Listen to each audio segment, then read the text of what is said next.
Hi there, I'm Ingrid. And yes, my sister fired me. Right after our dad handed her the company. She didn't call, didn't explain, just erased me like I was never part of it. But what she didn't know was that pushing me out would cost her everything. She thought I'd disappear quietly. The first thing that felt off was the coffee. I always brewed it at 7:15, just before the office started buzzing. That morning, it tasted weak, like someone had used the last of the good beans and left me with dust. I stood by the kitchenette window overlooking downtown Seattle, watching fog crawl between buildings. The city was wide awake, but something in me wasn't. I'd come in early, as usual. Old habit. I liked having a quiet hour before the meetings kicked off, to prep, reset, breathe. The Kingswell presentation was scheduled for Friday. It was our biggest account, one I'd nurtured through delays, cultural barriers, and at least two near deals that almost died on the table. 6 months of work, hundreds of details, all carefully woven into a final strategy I was planning to review today.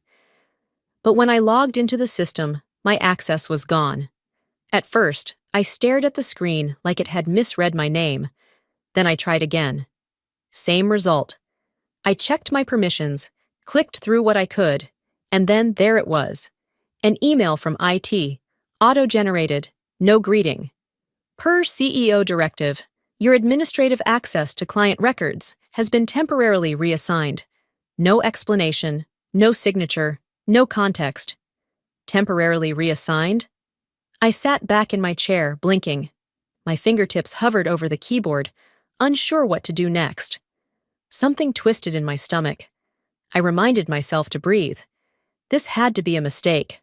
Probably some system migration thing no one told me about. It happens sometimes when they pushed updates. Still, I felt the weight in my chest shift. Not panic, yet, but a kind of quiet dread. The kind that doesn't shout, only hums in your bones. By 9:20 a.m., things got louder. I was scanning email threads for Kingswell documents I knew I'd written. Documents that now showed restricted access. When Rachel, one of the junior analysts, leaned over from the next desk. "You're not heading upstairs?" I looked at her, confused. "Upstairs?" "For the Kingswell strategy briefing," she said. "It started 10 minutes ago. I figured you'd be leading it." Her voice softened near the end, like she wasn't sure whether to keep going. My heart paused. I stood, slowly. From where I sat, I had a direct line of sight to the main stairwell. And right on cue, I watched a group of team leads file past, all headed toward the executive floor, holding folders with my diagrams, my charts, my research. At the end of the group, I saw Todd, the new ops manager, who'd only been at Velour and Crest for 4 months. He was smiling like a man who didn't understand the room he just stepped into, holding my notes. I stepped into the hallway, intercepting Jenna, Serafina's assistant. She was usually polite. Today, she looked like she didn't want to make eye contact. "Is there a reason I wasn't included in that meeting?" Her lips pursed. "The new leadership is shifting direction," she said, then walked off without waiting for a reply. I stared after her, frozen. There it was. New leadership. That meant Serafina. 2 weeks ago, my father officially stepped down and handed the CEO role to his eldest daughter. I should have seen this coming. She and I had never fought outright. Not exactly. But she never forgot that I came from his second marriage, and she came from the first. I was the second family, the shadow that moved in after her mother left. And though we worked under the same roof for years, we'd never been aligned. Still, I thought we had professional respect. Apparently, that's not what she thought. By noon, I sat alone in the break room with my half-eaten salad wilting in front of me. People walked in and out, speaking in half-quiet tones. No one looked directly at me. No one asked if I was okay. I stared at my phone, tempted to text my father. But what would I even say? "Did you know she's cutting me out? Did you plan this?" Instead, I scrolled. News. Emails. Empty notifications. I thought about the first time I signed the Kingswell account. It had taken 4 months to even get their procurement manager to return my call. And now the entire account was being restructured behind a closed door, without me. The worst part wasn't being excluded. It was that no one bothered to tell me I was. At 3:45, I went back to my desk. A few of my team members smiled in that awkward, trying not to get involved way. I nodded politely. Then I looked down at my company badge. Still functional, still letting me through the doors, still scanning green in the elevators. But the truth was, I wasn't sure it would tomorrow. The next morning, the office felt colder. Not in temperature, just energy. Maybe it was me. Maybe it was the look people gave when they saw me walking in. Like I was a painting that had already been taken down, and no one had figured out where to store it yet. I hung my coat, booted up my computer, and told myself today would be normal. At 8:53 a.m., my inbox pinged. Subject: Kingswell concern, internal process delay, CC, entire senior management team, from strategy and ops. I clicked it open, my chest already tightening before I read a word. The message outlined an internal delay due to recent misalignment in prior communications led by Ingrid Velour. It mentioned my name twice, casually, but precisely. It stated that I had not provided complete documentation to ensure forward movement. It implied I was the reason Kingswell was hesitating, but that wasn't true. None of it. I scanned the thread again, checking every attachment. There was a version of a client response draft I'd never seen. The numbers weren't mine. The language didn't sound like me, and everyone had already read it. Around me, keyboards clicked and phones rang, business as usual. I sat frozen, blinking at the screen, while the blood in my body felt like it was migrating somewhere else. My hands itched, like I needed to punch through the monitor. By 10:15, I was in the archive system, digging through version histories.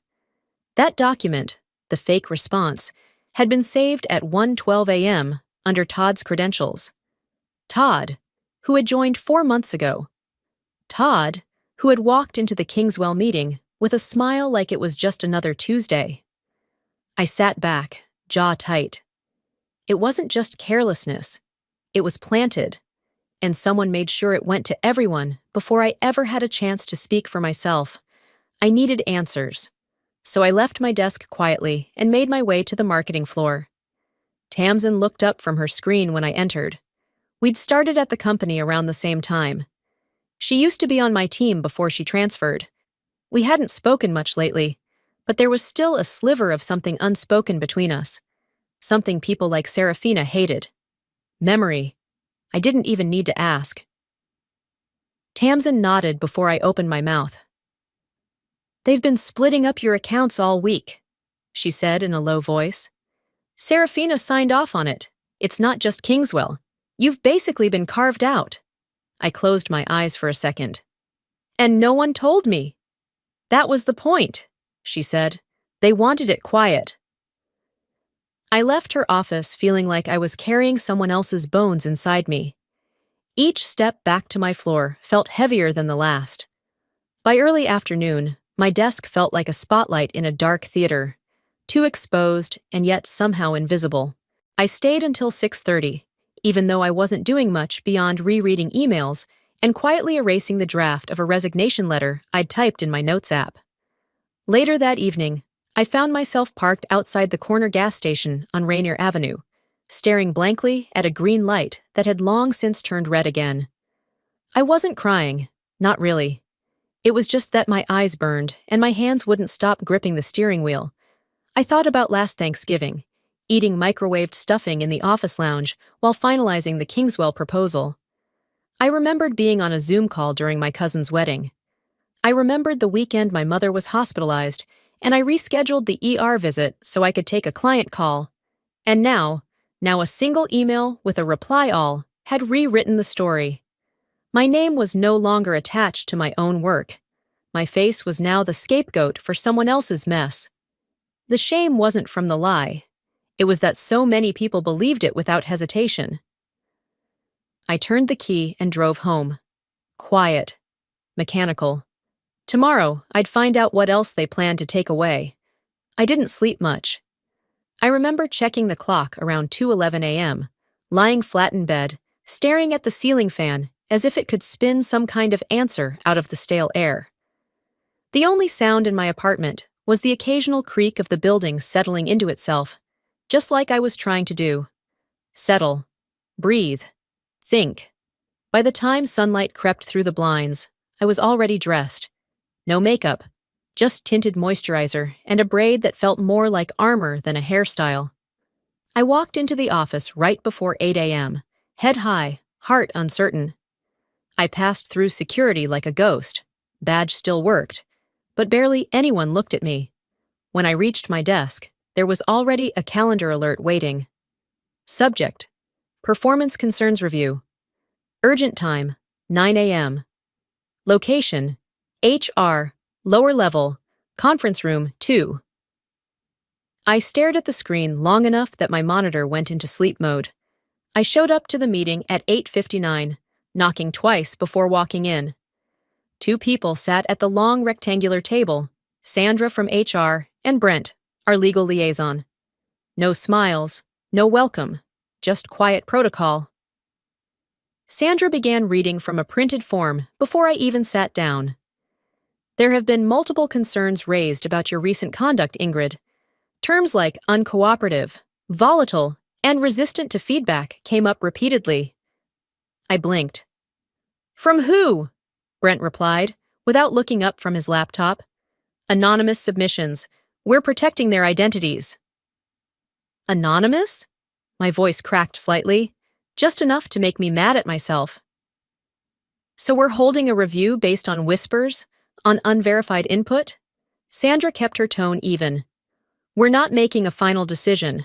This is just a formal warning. I looked at the paper she slid across the table. My name. A formality. A wound wrapped in corporate formatting. I didn't argue. Not because I agreed, but because I saw it clearly now. This wasn't about collaboration. It was extraction. I signed the document with a pen I nearly snapped in half. By 9:32, I was walking back toward my desk, with a strange calmness pressing against my ribs. Like the body knows what the soul hasn't caught up to yet. My inbox was flooded, but none of it mattered. Not the memo from accounting, not the system update. Only one thing made me pause. There was a single folded letter on my keyboard. I picked it up slowly. Ingrid, I'm sorry. I can't stay in a place that treats you like this. You taught me how to lead, and they're punishing you for it. Nolan. He'd written it by hand, not typed, not emailed. He left it like a quiet apology. I sat down.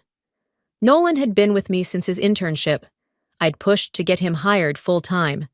I'd walked him through client calls, late edits, even a few tears after his mother passed away. And now, he was gone. The office around me went still. My team avoided my eyes. One of them walked past with a box of binders, mine. Not a single word was said. At lunch, I didn't eat. I just walked the halls. I passed framed photos of company parties. One of them had me, 2 years ago, holding a glass of champagne next to Serafina. We both smiled, but now it looked staged, like actors mid-rehearsal. The hallway smelled like printer toner and recycled air. I used to love the rhythm here, the buzz of minds building something together. Now, it just felt like static. I stopped at the corner window, staring down at the city. People moved fast, cars lined up at red lights, phones to ears, eyes on nothing. This place used to mean something to me. I gave it more hours than I gave my marriage. I missed anniversaries, skipped family holidays. And now they were rewriting my legacy piece by piece. I whispered aloud, just to myself. I built this place, but it didn't feel like mine anymore. As I turned back toward the hallway, my reflection in the glass stopped me. They thought they could erase me, replace me, fold me up and file me away with a few anonymous notes and one dirty memo. They didn't realize something had shifted. I wasn't the Ingrid they remembered, and I wasn't going to let them finish writing my story for me. Sleep came in fragments, restless and shallow. By the time my alarm buzzed at 6:30 a.m., I was already sitting on the edge of the bed, phone in hand, thumb hovering over unread emails like they were grenades waiting to go off. That's when I saw it. Forwarded at 3:17 a.m. from Nassim Khalid, Kingswell's lead negotiator. The subject line was calm, but the message underneath carried an undertow of concern. We're unclear on the current direction of the Veller proposal. The new point of contact seems misaligned with our previously discussed terms. Please advise. Nassim. He had CC'd one of Kingswell's senior legal advisors. That wasn't a mistake. It was a move. Strategic. Public within private channels. My stomach clenched. Vindication and dread tangled in the same breath. I reread it twice, then once more out loud. It was careful, professional. But anyone in our business knew exactly what Nassim was saying. Where is Ingrid, and what the hell is going on? I placed the phone face down on the kitchen counter and stood in my quiet apartment, suddenly aware of every tick of the old wall clock. If Serafina thought removing me would be seamless, she was about to learn otherwise. By the time I arrived at the office, tension hung in the air like humidity before a storm. The receptionist offered a strained smile. I returned it without pause. As I walked past the glass conference rooms, I caught glimpses. People gathered in corners, laptops open, murmuring in clipped tones. I paused near the printer station and overheard it. Just 3 words from someone in legal. "Where's Ingrid now?" It was the first time in weeks I heard my name said, without a whisper or a warning. Inside the operations suite, Serafina paced in front of the projector screen, flanked by Todd and Jenna. Emergency meetings. Likely spinning a new version of the narrative to clean up the one they'd ruined. I didn't enter. I didn't need to. Their expressions were enough. Tight jaws, darting eyes, fingers tapping pens too fast. The wheels were coming loose. Still, no one said anything directly to me. HR still averted their gaze. But a few colleagues, those who once looked past me, now met my eyes when we passed in the hallway. They didn't speak. They didn't have to. I saw something flicker there. Hesitation. Maybe regret. Around 3 p.m., I left the office. No announcement, no explanation. I just walked out, drove east across the bridge, and parked outside the house I hadn't visited in months.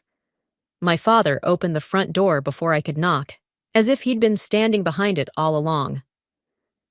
"Ingrid," he said, surprised, but not shocked. "Do you have a few minutes?" He stepped aside. "Always." His living room smelled like old leather and the faint citrus cologne he never stopped wearing. The same gray recliner. The same fireplace that had been fake since I was 6. I didn't plan to say much. I couldn't. But I had to let something slip through. Just enough. "I'm not asking for protection," I said. "But if you think everything's running smoothly up there, it's not." He didn't interrupt. He just listened. "They're losing Kingswell," I added quietly, "because they removed the person who built the relationship." He looked down at his hands, those large, strong hands that once taught me how to hold a steering wheel. "Sometimes," he said slowly, "the people we protect need to be tested, and sometimes they fail." I swallowed the lump in my throat. "And what happens when they fail at someone else's expense?" His gaze didn't move, but something in his silence cracked open the air between us. Maybe he knew, maybe he didn't. But now he couldn't pretend not to. I stood to leave. He didn't stop me. Back in my car, I didn't drive away immediately. I just sat there, hands on the wheel, watching the old house through the windshield like it might vanish if I blinked too long.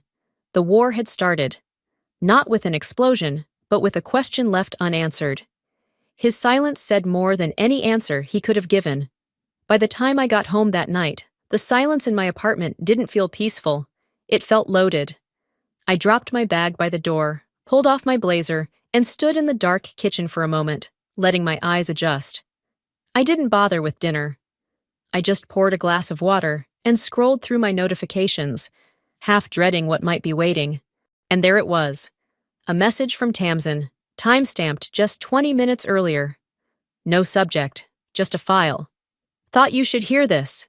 T. I sat on the couch and hit play. The audio crackled for a second, then steadied. I recognized the space, one of the smaller conference rooms on the second floor, where marketing often huddled. Then came the voice. Serafina, clear, steady, sharp. We need to remove Ingrid before Friday. No one will risk pushing back if we keep the narrative tight. She's already isolated. Just finish it. I paused it, sat in silence, then hit play again. This time, I didn't flinch. Her words didn't hurt as much as her tone did. Cold, clinical, like I was a stain she'd been meaning to scrub out for years. She didn't just want control, she wanted the story. I set the phone down gently, but my hands shook, not from fear, from the final clarity. She had made it personal. So would I. The next morning, I walked into the office with something different in my stride. Not anger, not revenge, intention.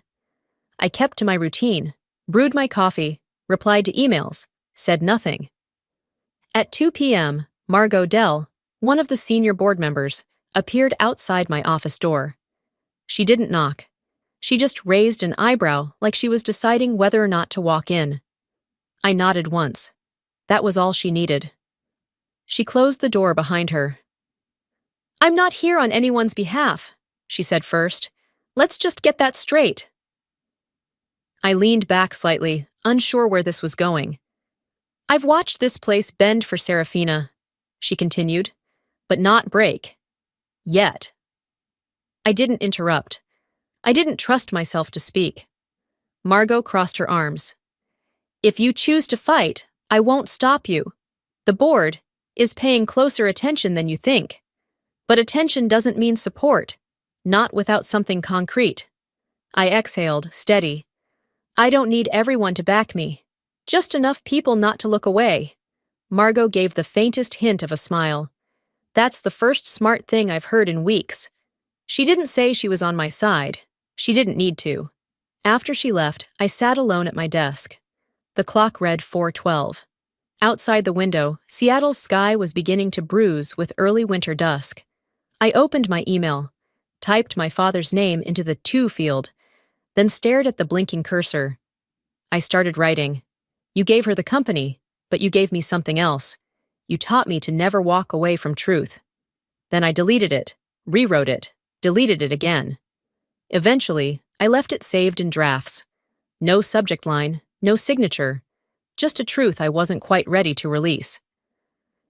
That night, I stood in front of my bathroom mirror, hands gripping the counter. The face staring back at me didn't look defeated. It looked awake. I wasn't waiting for the next attack. I wasn't waiting for permission, or justice, or even fairness. I was done waiting to be invited back into the room. The next morning, I didn't bother choosing my outfit carefully.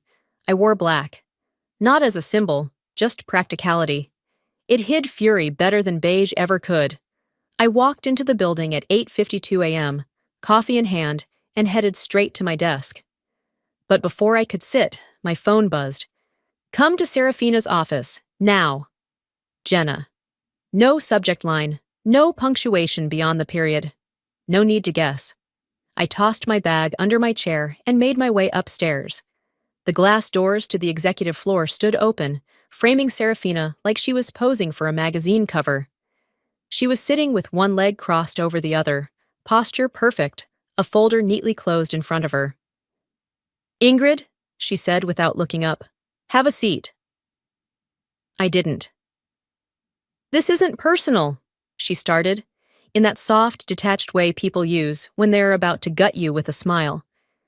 But you're no longer aligned with the direction we're taking. Your position is being dissolved, effective immediately. No HR rep, no security escort, just her. I stared at her for a long beat, not blinking. Then I took one step forward, voice calm but crystal clear. You just made your biggest mistake. She didn't flinch, but I saw it, the slightest twitch in her cheek. Then I turned around and walked out. No folder in hand, no speech, no collapse. By the time I got to the elevator, my pulse was steady. I didn't go home, not yet. Instead, I walked 2 blocks to the coffee shop near Pike Street, grabbed a booth in the corner, and opened my phone. First, I sent a message to Jude, the internal auditor. "You'll want to hear this." Then I attached the audio file of Serafina's meeting. Next, I texted Margot. "I'm ready." She replied with just 1 period. Back at my apartment that afternoon, I opened my notebook, the one I hadn't touched since my first year at the company. Inside were pages of notes I'd once used to train new hires, sketch strategies, map out recovery plans after failed quarters. Now, I turned to a blank page and wrote at the top, "Timeline, Serafina's internal strategy shift." Beneath it, I started listing. May 12th. Client assignments quietly reshuffled June 3rd. Budget reallocation away from client services. July 10th. First memo referencing collaboration concerns. Every dot connected. Every move now had context. The hunt had begun. Word spread fast. By 5 p.m., 3 different coworkers had texted me. Short, coded things like, "Thinking of you," or "That was low, even for her." I didn't respond. Not yet. At 6:17 p.m., I got the email that sealed it. From Nassim Khalid. To Edric Veller. Subject, Kingswell engagement status. Urgent. Due to significant shifts in communication and team structure, Kingswell is placing all further action on hold until Ingrid Veller is reinstated in her previous capacity. Our confidence in the original partnership terms is tied directly to her leadership and presence. We await your clarification. I read it 3 times. Then I forwarded it to Margot without a word. Serafina thought she'd taken the crown, but what she grabbed instead was a lit fuse. She may have won a battle, but she just stepped into a war. I didn't sleep that night. I didn't try to. I didn't need rest. I needed clarity. And clarity came at 7:42 a.m. in the form of a message from Margot. "Boardroom, 10 o'clock. You're on the invite." No other details, just that. I got dressed in silence, tied my hair back tighter than usual, and left the apartment without finishing my coffee. By 9:55, I was seated at the far end of the glass-walled conference room on the top floor. The board table gleamed like it had something to prove. Every chair was filled. Margot sat beside Edric, her arms crossed. Jude stood at the head of the table, a remote in one hand. The lights dimmed slightly. "We've concluded our digital audit," Jude began, clicking the first slide. What followed was a ruthless, methodical breakdown. Logan timestamps, IP addresses, file access logs, email headers, dozens of them. Every one of the sabotage instances, from altered spreadsheets to manipulated emails, could be traced back to a shared workstation. That workstation belonged to Serafina's executive assistant. Multiple entries, Jude continued, over the course of 5 weeks. He clicked again. The timeline glowed behind him. At first, the room was quiet. Then someone whispered near the end of the table. This wasn't a misstep. It was an operation. Gasps followed. Jude didn't flinch. He clicked again. An email forwarded from an internal printer queue. A draft resignation letter, unsigned, with a file name matching Nolan's final note, except this version listed Ingrid as the one who had pressured him to leave. False, planted. I didn't move. I didn't speak. I let the evidence speak for me. Then Jude stepped aside, and Margot stood. "There's one more thing," she said. A woman entered. She looked to be in her 60s, calm but alert. Her name tag read D. Ramsey. "My father's old assistant," I murmured to myself. She held a sealed manila folder. "We kept this archived," she said, placing it in front of Margot. "I was instructed never to share it, unless the company's integrity came under threat." The room held its breath. Inside was a contract review from years ago. A European investment deal Serafina had spearheaded and tanked. The report showed 7-figure losses due to premature disclosures, missed legal compliance, and internal misrepresentation. I remembered whispers. But this was confirmation. Edric's jaw tightened. He leaned forward slowly, elbows on the table, eyes closed, like the memory itself hurt. "She told me she learned from it," he muttered. Margot's voice sliced the air. "She didn't." Serafina stood in the doorway, arms folded, face unreadable. "I made mistakes," she said, stepping into the room. "But so has everyone here." "No one else tried to erase a co-founder to cover their own," Margot shot back. Serafina opened her mouth again, but Margot cut her off. "You had your turn."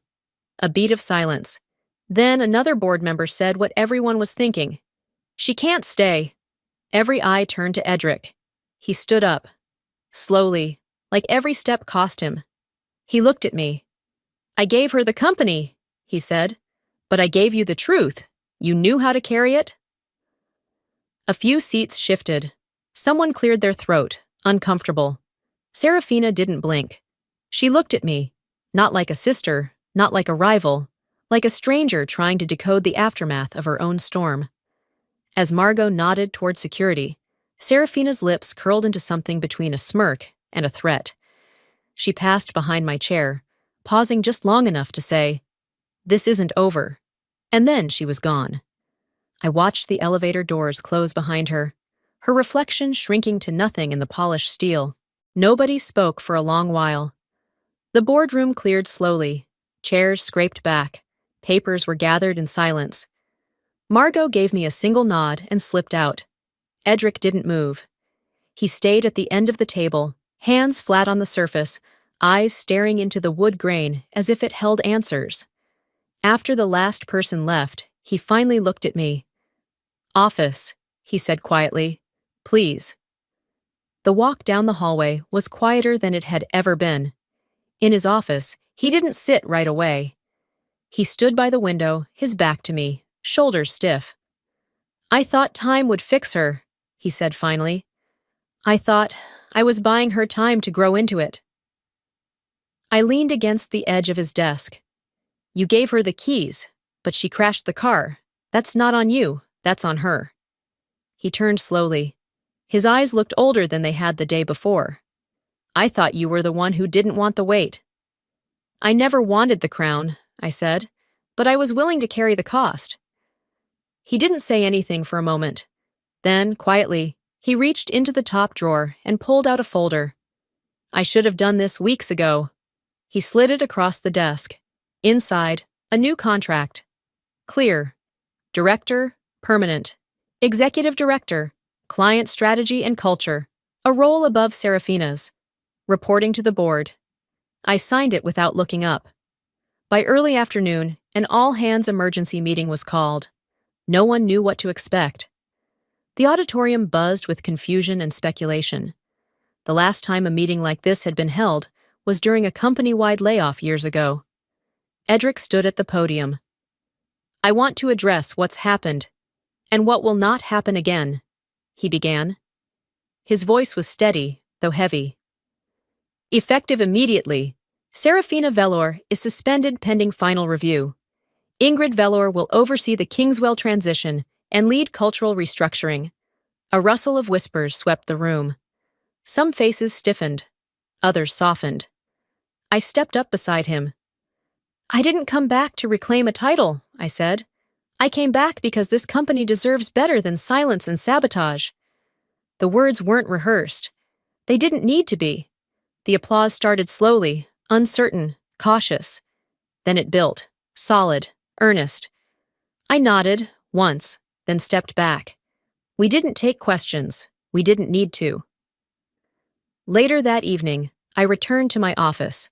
The same chair, the same desk. But nothing felt the same. As I was packing a few things into drawers, I found something unexpected. A small envelope, no name on the outside. Inside, on unlined paper, in handwriting I knew as well as my own, were 4 words. "This should have been mine." No punctuation, no explanation, just that. I folded the note, placed it in a folder, and locked it in the drawer. Then I whispered, barely audible, "Maybe," but I earned it. I sat down, not as the girl who once waited for credit or the woman they underestimated, but as someone who finally knew her worth. Some endings aren't victories, they're releases. The next morning, I walked through the lobby of Velour and Company just like I always had. Only now, the air felt different. Not lighter, not heavier, just clearer. There was no announcement, no grand re-entry, just a quiet return to a desk that wasn't about prestige, but purpose. The first thing I did was reinstate the ethics reporting line that had quietly disappeared under Serafina's restructuring. It wasn't flashy, but it was necessary. Then I made a list of former team members who had left, not by choice, but by force. Some had already moved on, others returned my call. A few rejoined quietly, no press, no fanfare. It wasn't about undoing the damage.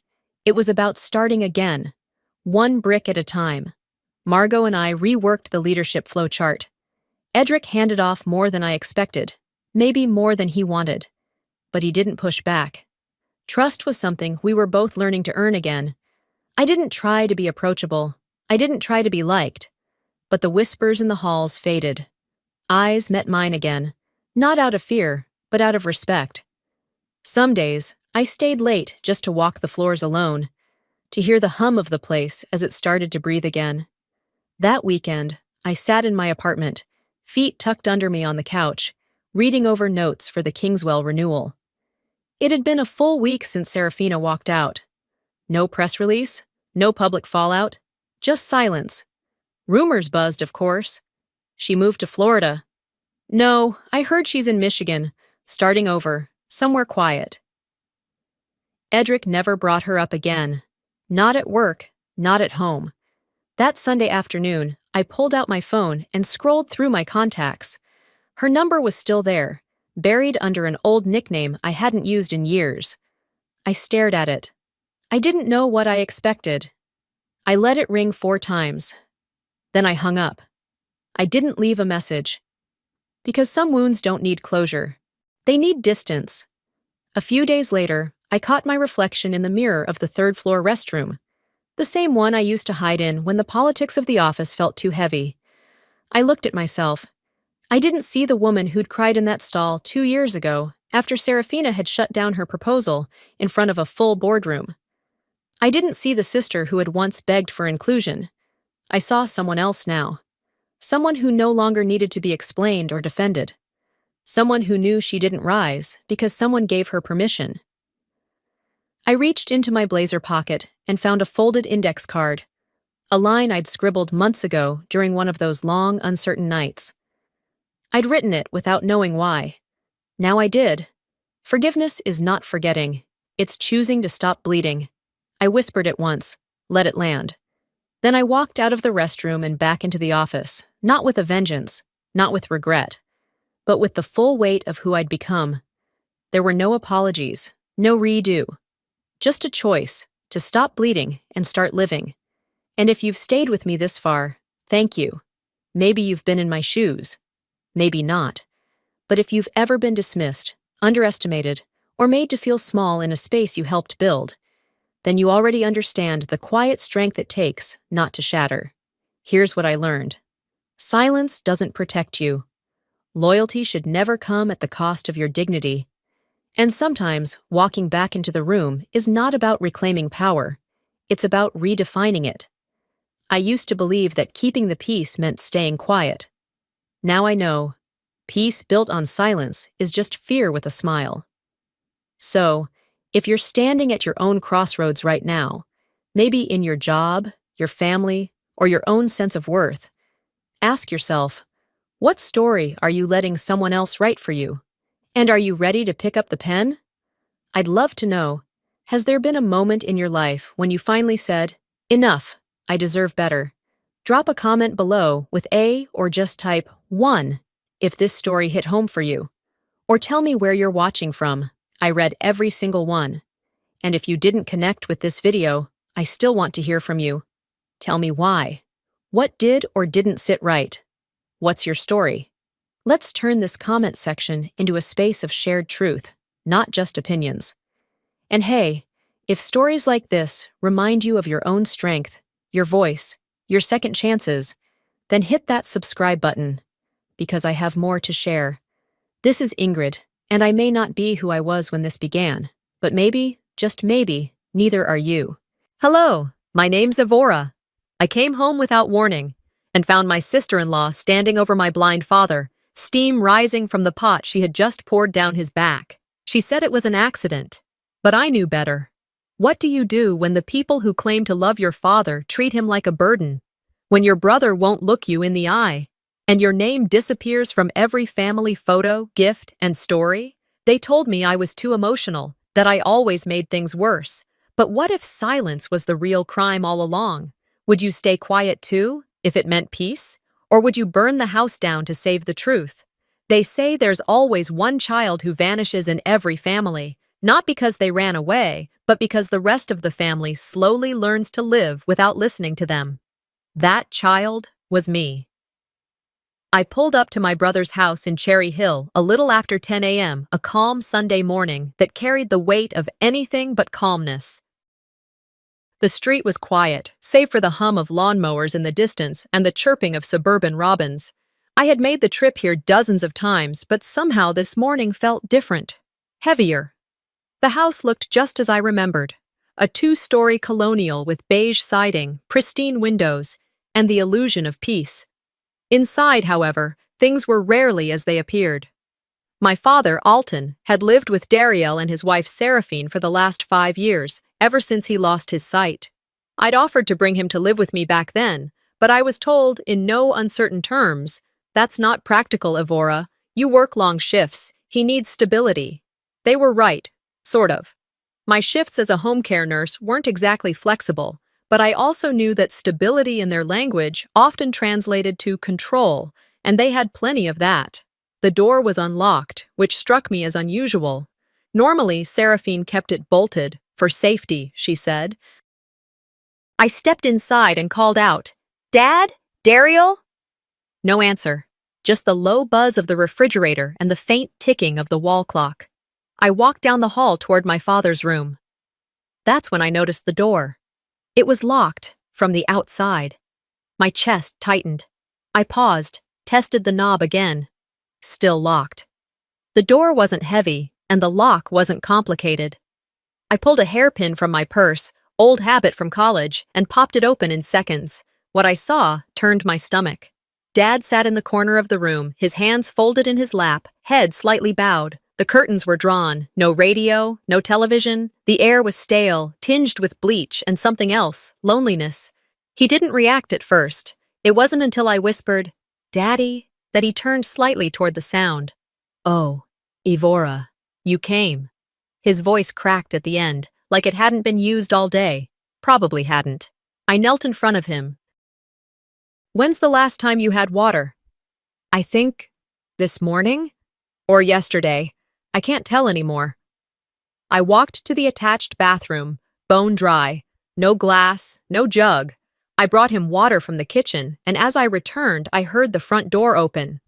"Oh, Evora, I didn't know you were coming," Seraphine said, her tone cheerful, but a beat too high. "The door was locked," I said, keeping my voice low. She blinked. "Was it? Must have been Joran. He loves playing with doors." "A 7-year-old accidentally locking a door from the outside?" "Sure. And I'm Santa Claus." "I found Dad sitting in the dark. He didn't even know where the water was." She laughed gently, brushing off my concern like lint from a blazer. "He gets paranoid sometimes, you know. It's part of the decline. We do our best, Evora." Right. At dinner that night, Dariel brought up the subject that made my blood heat, the long-term plan. "We're exploring some options. Dad's getting harder to manage." "Might be time to consider professional care," he said, buttering his dinner roll as if discussing a new car lease. I set my fork down. "I can help. He's not a burden. He just needs consistency and kindness." Seraphine tilted her head, giving me that look, smile tight, eyes cold. "You live alone. You don't really know what it's like." Dariel chimed in, not meeting my eyes. "Ev, maybe just trust us a little more." "Trust you?" This was the same house I used to come home to from school, where Dad would listen to my spelling words and hum Sinatra as he made breakfast. I was the one who helped him find his steps when the vision first began to fade. I was the one who read to him from Mom's old books when grief swallowed him whole. But now, apparently, I was just the single sister who didn't understand. Later that night, I wandered into the kitchen to make Dad some tea. I reached for the kettle, only to find it shoved far back on the stove, almost unreachable. Odd. I looked down and noticed a bruise on Dad's forearm. It was yellowing, old. When I asked, he waved it off. "Tripped," he muttered. "My fault."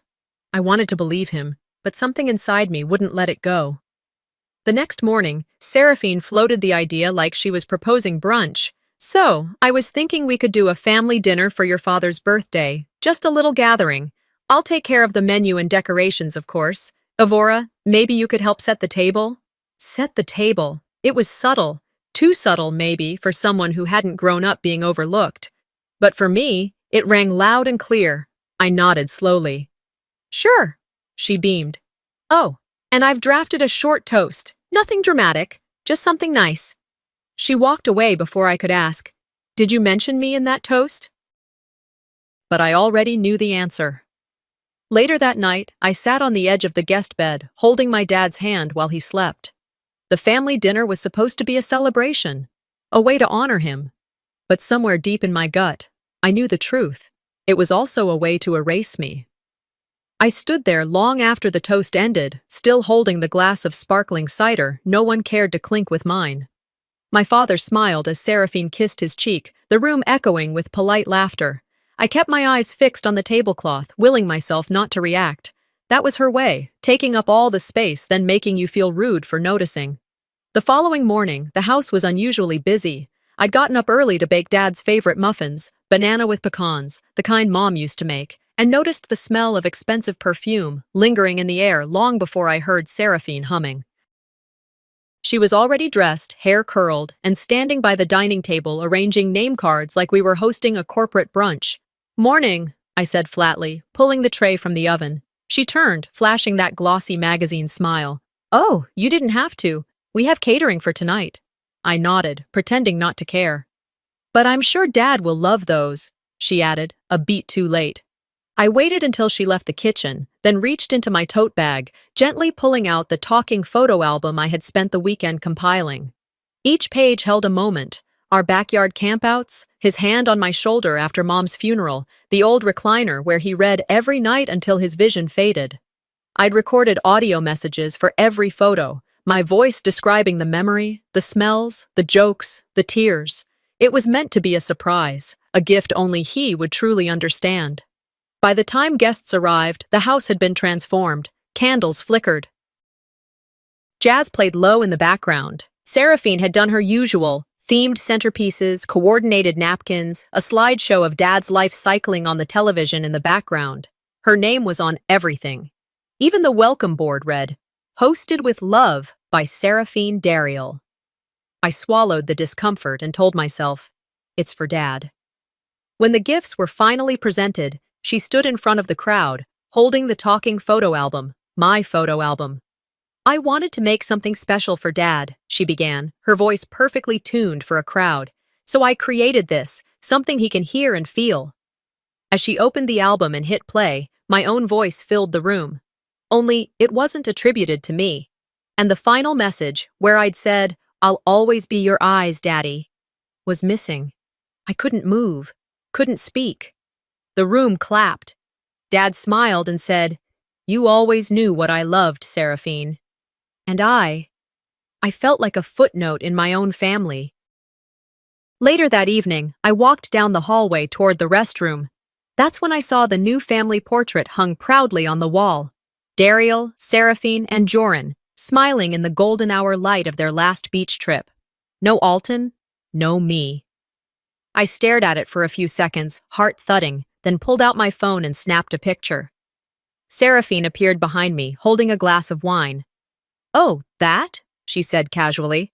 "It's just for aesthetics, clean lines." I didn't respond. I didn't trust my voice to stay steady. Back in my room, I sat on the edge of the bed and opened a drawer where I kept an old box of keepsakes. Inside were pieces of a life no one seemed to remember but me.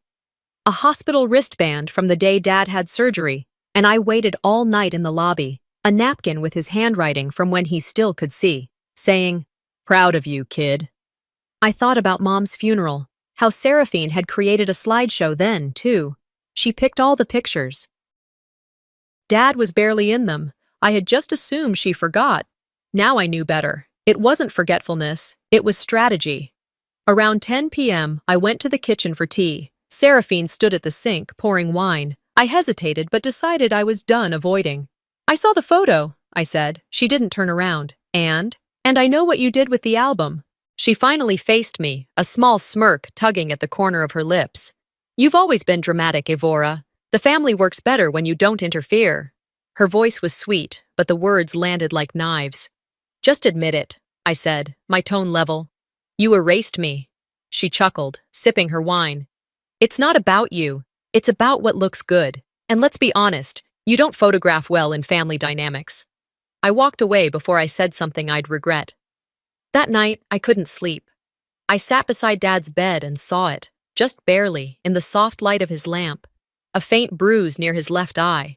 My heart raced. "What happened here?" I asked. He reached up and touched the spot, confused. "Oh, must have bumped into the door frame." I hesitated. Did she push you?" He didn't respond, just turned his face toward the wall. I sat there in silence until he drifted off. My hands curled into fists in my lap. My mind raced with questions and answers I didn't want, but already knew. The next afternoon, my phone rang. I stepped outside to take it. A voice I hadn't heard in months, Marisol, our former housekeeper. "There's something you need to know," she said softly, "but I can't say it over the phone." We agreed to meet in 2 days at a local diner. That night, I started pulling open every drawer in the house I was allowed to touch. In the cabinet above the fridge, behind cereal boxes, I found them, 3 letters from the hospital, unopened. One was marked urgent. Another referenced a fall requiring an X-ray. All dated weeks ago. No one told me. I stared at the envelopes in my hand, numb. Slowly, I sat down at the table. I wasn't just being pushed out. They were rewriting the story, page by page, and I was being deleted. By the time the sun dipped behind the maple trees outside, the kitchen had gone quiet. Too quiet. The clatter of dishes had ended. The hum of small talk between Seraphine and Daryl had been replaced by a hush I knew all too well. I stepped softly through the hallway, past the room where my father was resting, and toward the back of the house. That's when I heard it, her voice. "She's going to ruin everything. I'll handle it, one way or another." It wasn't the words that chilled me. It was how calm she sounded saying them. I didn't push the door open. I didn't slam into the kitchen demanding answers. I stood there, just outside the threshold, letting the full weight of her threat settle over me. For years I had stayed quiet to keep the peace, but this wasn't peace anymore. This was war, and I wasn't about to lose it. The next morning, I rose before anyone else. I made tea the way my dad liked it, no sugar, a splash of lemon, and tiptoed into his room. He was already sitting up, the morning sun slanting through the curtain, casting lines across his face like tiny roads on a map no one else bothered to read anymore. As I set the mug on his nightstand, I heard him murmur something, so low it almost slipped past me. "I live here, but this isn't my home anymore." I froze. "Dad?" I asked gently. He turned his face toward me, but the moment was gone. What did you just say?" He shook his head, confused. "Nothing. Just talking in my sleep, I guess." But I knew that wasn't true. His voice had broken in a way you can't fake, like something long buried had cracked the surface. That afternoon, I met Marisol at a small diner on the edge of town, the kind with chipped booths and waitresses who'd seen more life than most therapists. She looked tired, older than I remembered, but her eyes still had that gentle steadiness. "Thanks for meeting me," I said, stirring cream into my coffee, trying to keep my hands from shaking. She didn't waste time. "Evora," she said, voice low. "I didn't quit. I was fired." I looked at her, confused. "Because of?" "Because I found him," she said. "Your father. Outside. Locked on the patio. In winter." I dropped my spoon. What? She nodded. It was maybe 20 degrees out. He had no coat, no shoes. Said he was told to get some air. My stomach twisted. I confronted her, Marisol continued. Told her it was dangerous, cruel. The next morning, my access code was deactivated. My name wiped from the schedule. She pulled something from her purse, a folded piece of notebook paper. I opened it and read, "If you speak, you leave." I didn't ask who wrote it. I didn't need to. I drove home in silence, every second at a red light, giving my brain more space to fill with rage. When I walked through the front door, Seraphine was laughing at something on her phone with Joran. She looked up at me and smiled like nothing had ever happened. I went straight to the kitchen. If she was going to erase things, I'd find what she missed, cabinet by cabinet, drawer by drawer. I opened the tall pantry, climbed onto the step stool, and dug behind cereal boxes. There they were, 3 envelopes, each one marked from the hospital. 2 were unopened. The third had been slit, but the letter was still sealed inside. One mentioned a fall. Another spoke of a scheduled X-ray. The last referred to follow-up physical therapy. I had never been told about any of it. I carried them into the living room, where Daryl sat half watching the game. "Did you know about these?" I asked, tossing the envelopes onto the coffee table. He picked one up, glanced at it, and shrugged. "Yeah, Dad falls a lot. It happens." "It doesn't just happen, Daryl," I snapped. "He needs care. Real care." "Evora," he said, annoyed. "You're overreacting again. You always jump to conclusions." I stared at him. My brother. My father's son. "You'd rather believe I'm dramatic than admit your wife might be doing something wrong." He turned back to the TV. "I don't want to talk about this right now." Of course he didn't. That night, after they went to bed, I sat in the dim light of the living room, piecing everything together. The letters, the whisper, the threat, the silence. I pulled out a notebook and began mapping out a timeline. Every injury Dad had suffered, every time I'd been out of town, every excuse they'd given, they all aligned. Not always obviously, but enough to see a pattern. A pattern Seraphine didn't want anyone to notice. I thought of how many times I'd been told I was imagining things, that I was too sensitive, too dramatic, that my intuition was paranoia. But you don't build a case on paranoia. You build it on paper, on bruises, on notes, on forgotten envelopes behind boxes of Raisin Bran. By midnight, I'd made up my mind. I wasn't going anywhere. The next morning, when Seraphine came down the stairs in her silk robe, she saw the extra pillow on the couch and the overnight bag beside it. She stopped. "This is not a hotel," she said, her voice clipped. I stood, slowly, meeting her gaze. "No, it's my father's house, and I'm staying." She said nothing, just walked into the kitchen, slamming a cabinet on her way. That night, I couldn't sleep. I paced the hallway, ears perked for sounds I couldn't explain. Around 2 a.m. I passed the kitchen again. Her voice, hushed but clear, filtered through the door. "She's going to ruin everything. I'll handle it, one way or another." I didn't flinch this time. I didn't cry. I simply pressed my palm to the wall beside me and whispered, "No more silence." I meant it. After hearing Seraphine's voice slicing through the quiet kitchen, "She's going to ruin everything. I'll handle it, one way or another." Something inside me shifted. I didn't storm in. I didn't confront her. I didn't even breathe too loudly. Instead, I walked away, slowly, as if moving too fast would break something already hanging by a thread. The next morning, while Seraphine took Joran to his piano lesson and Daryl was still asleep upstairs, I walked into the home office. I didn't have to search long. She wasn't subtle. On the desk, beneath a planner and a coffee-stained post-it that read Dentist 10 a.m., was a labeled folder. Long-term care options. I opened it. Inside was a 2-page intake form for a facility called Greenwood Pines, 40 minutes away. They described themselves as a transitional memory care haven for seniors, but I'd heard of the place before, where transition meant being parked somewhere to be forgotten. Only one signature was missing, Daryl's. And next to the line that said, "Other children family consent required," the space was left blank. Not Evora in faint pencil, not a sticky note saying pending, just empty, like I didn't exist. I took a photo of every page, slowly, quietly, then put everything back exactly where I found it.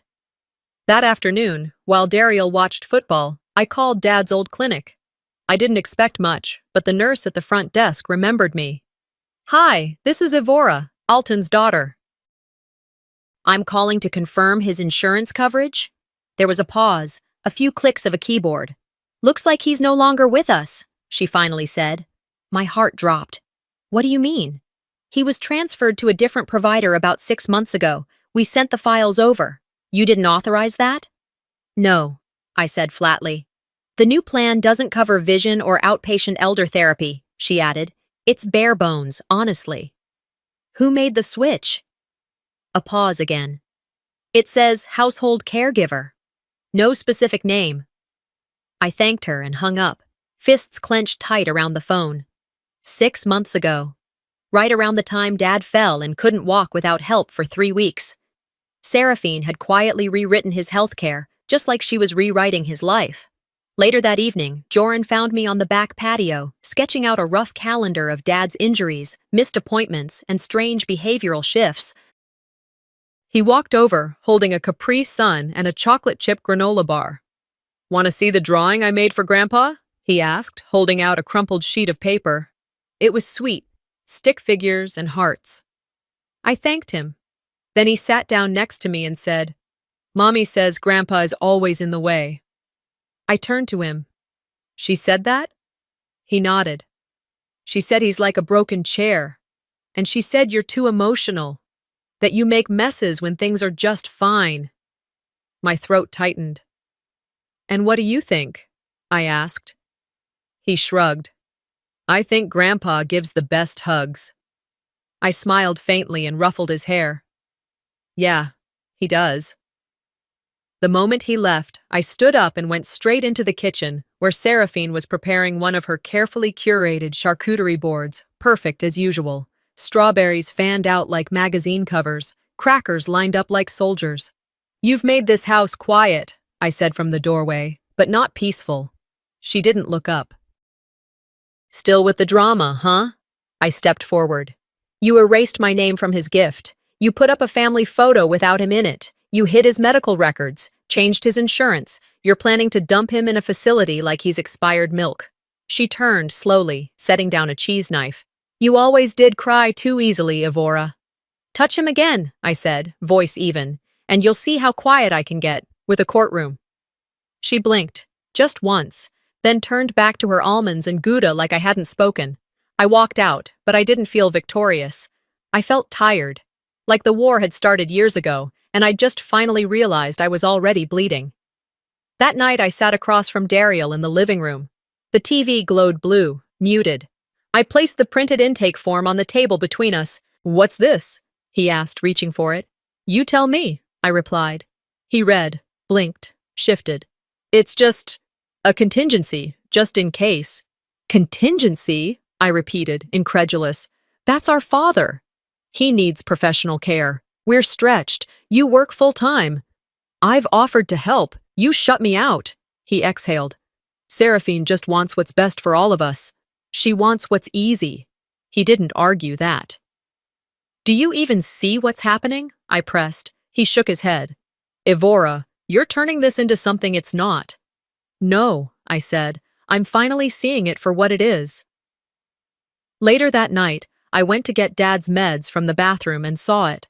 The new lock on the medicine cabinet, installed fresh, gleaming like a warning.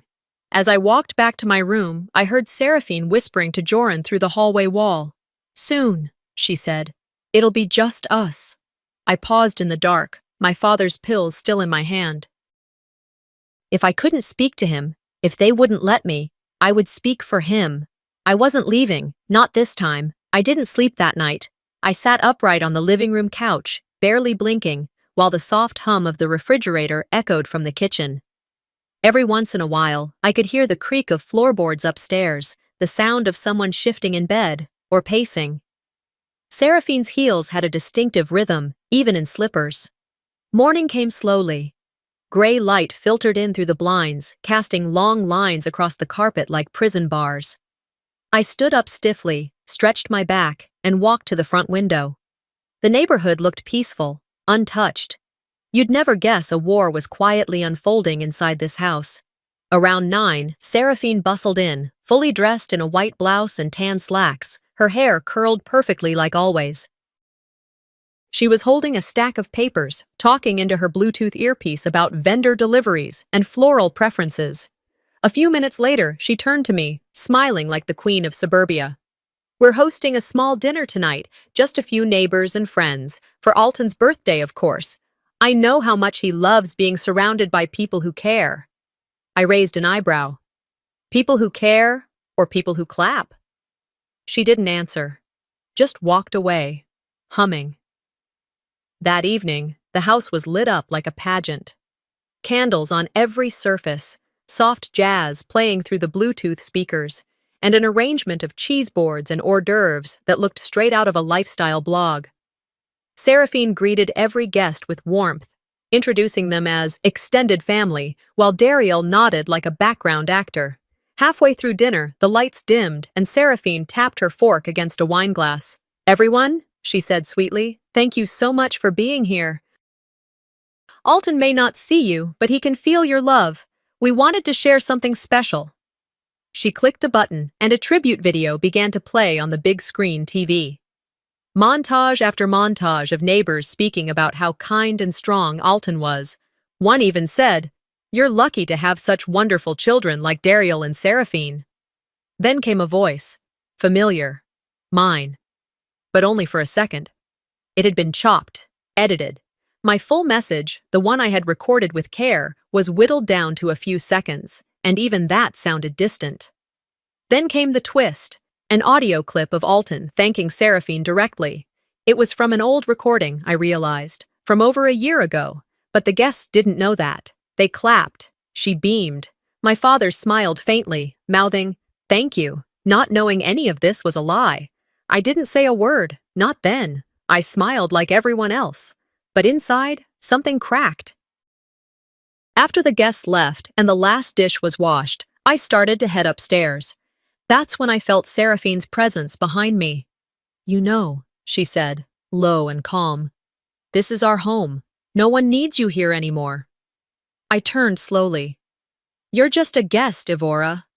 Her words hung in the air like smoke. She didn't raise her voice. She didn't have to. The venom was in the smile, in the subtle lift of her brow. I said nothing. Not yet. But I tucked it away like a knife I'd use later. The next evening, I asked everyone to sit down after dinner. Dariel, Seraphine, and even Joran, though I sent him to play after a few minutes. Dad sat quietly at the end of the table, fingers tracing the rim of his glass. I placed the printed transfer documents in front of Dariel, then the insurance notification, then the breakdown of how my voice had been sliced out of the tribute video. I spoke calmly. I didn't raise my tone. I didn't need to. "You've changed his health care.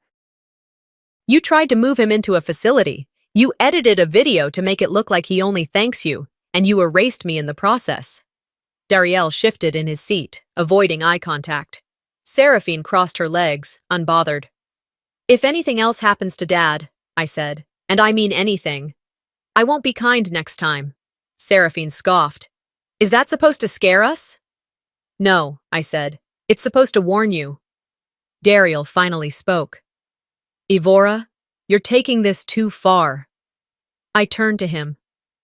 "Look me in the eye and say you've never wondered if something was wrong." He opened his mouth, closed it, looked down. "She's making this house toxic," Seraphine interrupted. "We're done here." Silence followed. Then, without a word, Dad reached out and found my hand. He gave it 2 short squeezes. That was our signal. From when he first lost his sight. 2 squeezes. "Thank you. Keep going." After the room cleared, I helped him to bed. I tucked the blanket around his legs the way Mom used to. He didn't say much. He didn't have to. The next morning, I woke up early. The sun was barely up. I walked to the kitchen to make tea but stopped short. The house felt off, colder, emptier.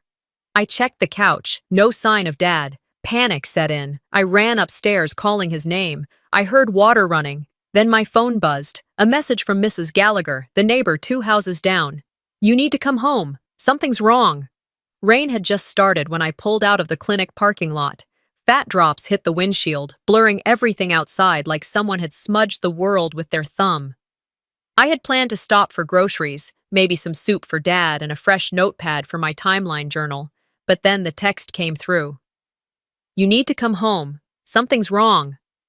It was from Mrs. Gallagher, the neighbor 2 doors down. She wasn't the dramatic type, the kind of woman who'd call you about an overturned trash can, not whisper warnings. I didn't hesitate. I turned the car around, tires screeching slightly as I swung out of the lot. My phone buzzed again, battery at 4%. I didn't reply. I needed the GPS more than small talk. By the time I pulled into the driveway, it was pouring. The house stood still. No porch light, no sounds from inside. It looked abandoned. Dead. I knocked twice. No answer. I rang the bell. Still nothing. The front door was locked, so I ran around the back, stepping through puddles, breath visible in the cool air. The sliding door creaked slightly when I pushed it open. I stepped inside, immediately sensing something was off. No music, no clattering pans, no cartoon sounds from Joran's iPad. Just stillness. "Dad?" I called, my voice barely above a whisper. "Seraphine?" Nothing. Then, a sound. Water running, steady, like from a faucet left on. I moved fast through the hall and toward the kitchen, heart pounding with every step. And then I saw it. My father lay slumped on the floor near the stove, his left arm bent unnaturally, steam rising from the soaked sleeve of his shirt. Beside him stood Seraphine, both hands gripping a pot, the metal still hissing faintly. Her expression wasn't panicked. She looked composed. Too composed. "What the hell did you do?" I shouted, rushing toward him. She blinked. "He startled me. I was cooking. He grabbed my arm. I spilled." I knelt beside my father, gently touching his shoulder. He winced, his eyes fluttering open. "Don't move," I told him. "I'm here." I turned back to Seraphine. "Put the pot down, now." She set it on the counter without a word. With shaking hands, I pulled out my phone and dialed 911. My battery flashed red, 2%, but I got through. "Emergency," the operator said. "Yes, elder abuse, immediate medical help needed," I said quickly, giving the address. "Severe burns, conscious but in pain, domestic incident." "Help is on the way," she confirmed. I hung up and grabbed a towel from the drawer, running it under cool water, then pressing it gently over Dad's shoulder. "You're blowing this up," Seraphine said behind me. "It was a moment, an accident." I didn't look at her. No, it was a pattern, and I just caught the final act. I heard her inhale sharply but said nothing more. My focus was on Dad. I sat with him on the floor, whispering small reassurances, counting my own breaths to stay calm. Within 10 minutes, flashing lights painted the driveway red and blue. EMTs rushed in, professional and calm. I backed away, letting them work. Seraphine moved to follow them, but was stopped by one of the medics. "Please stay back," she flared. "I live here. He grabbed me. Ask him. He's confused. He does this." Her voice cracked. On cue. "She's trying to take everything from me," she shouted suddenly, gesturing to me. "This is manipulation." The medic looked over at me, and I calmly handed him a manila envelope from the table. "These are sealed hospital letters, missed follow-ups, photos of prior bruising, and a documented transfer plan to a care facility without my consent," I said evenly. He flipped through it, nodding. "Got it. We'll include this in the incident report." Alton groaned slightly as they lifted him onto the stretcher. I leaned close, holding his hand. "You're okay," I whispered. "I've got you." He squeezed my fingers weakly. As they wheeled him out, Seraphine turned to me, eyes wide with something between fury and disbelief. "You're not going to win." I didn't flinch. "I don't need to win. I just need Dad safe."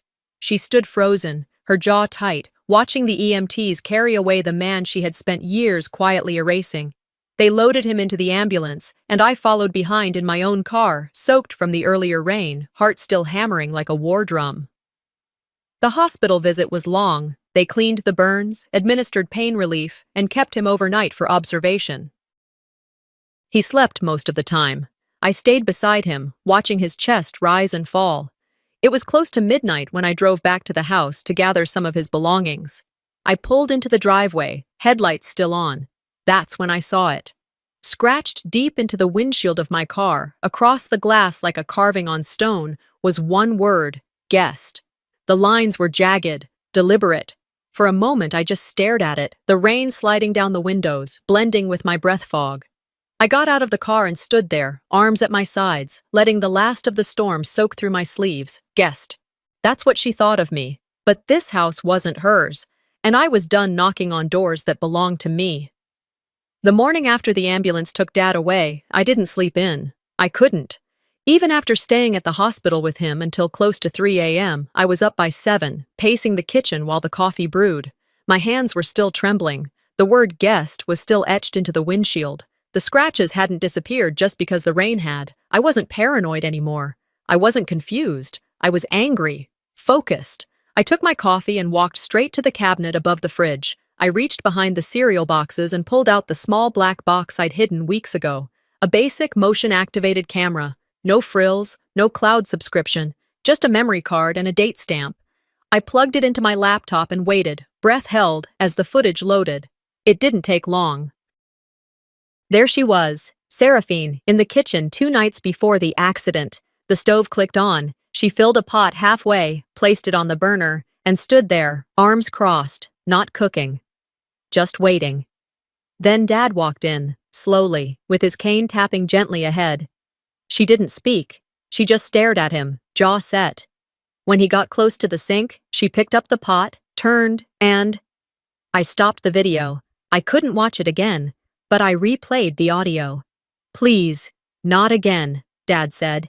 Not again. It was premeditated, controlled, calculated. I copied the footage onto a thumb drive and printed still images of the clearest moments. I wasn't waiting anymore. I was done handing her the benefit of the doubt while she handed my father pain disguised as care. That afternoon, I sent a group message. "Family meeting tonight, my place, 7 p.m., mandatory." Daryl replied with a weak thumbs up. Seraphine said nothing. By 6:50, I had everything laid out on the dining table. The photos, the letters, Marisol's note, the video loaded and paused. The house was quiet. Too quiet. Daryl arrived just after 7, still wearing his work badge, as if to signal he had better things to do.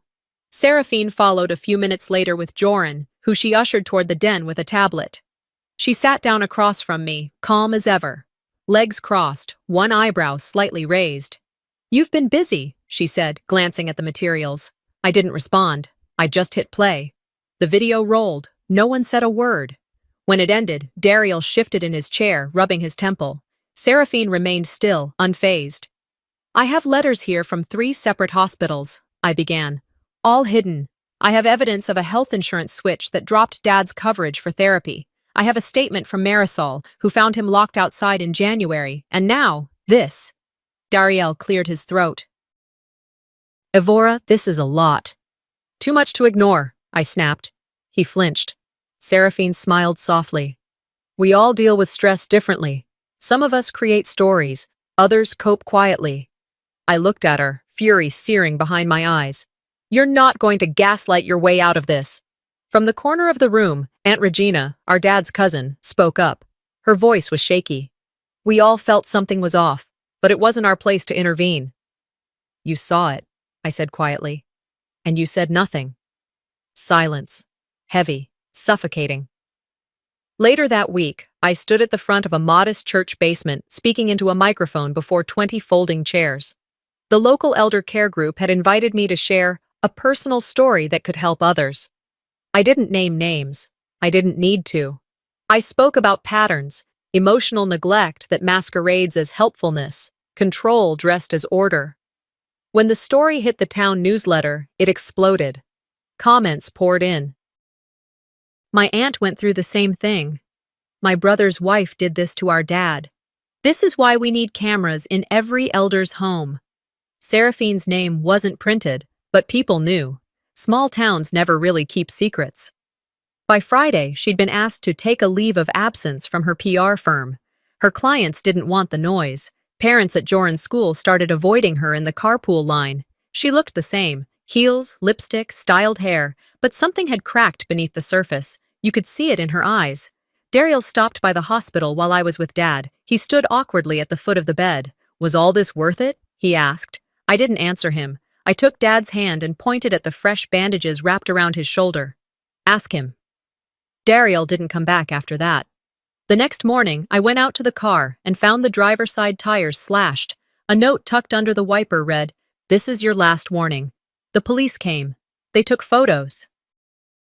I filed a report, said without a witness or camera, it would be hard to press charges. I knew who had done it. When questioned, Seraphine cried. "I'm a mother," she said. "I would never do something like that."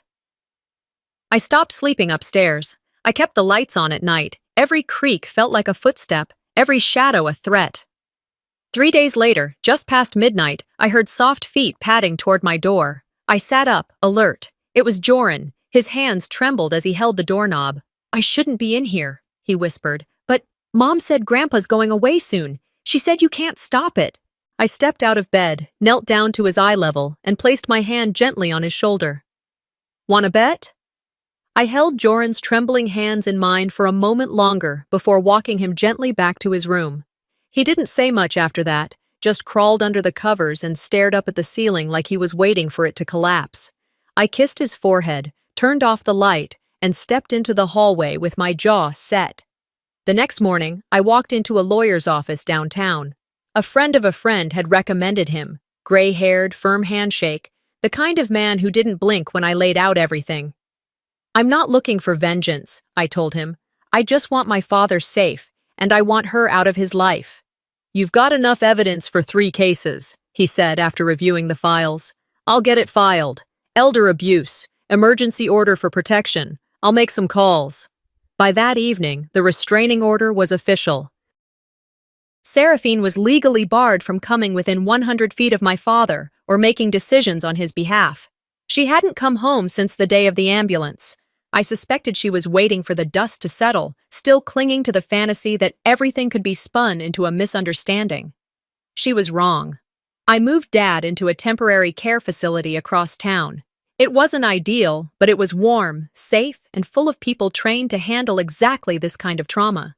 They greeted us with soft voices, calm eyes, and a room that smelled like lavender instead of antiseptic. He didn't say much as I helped him settle in. But when I tucked his favorite sweater at the end of the bed, he reached out and patted my hand.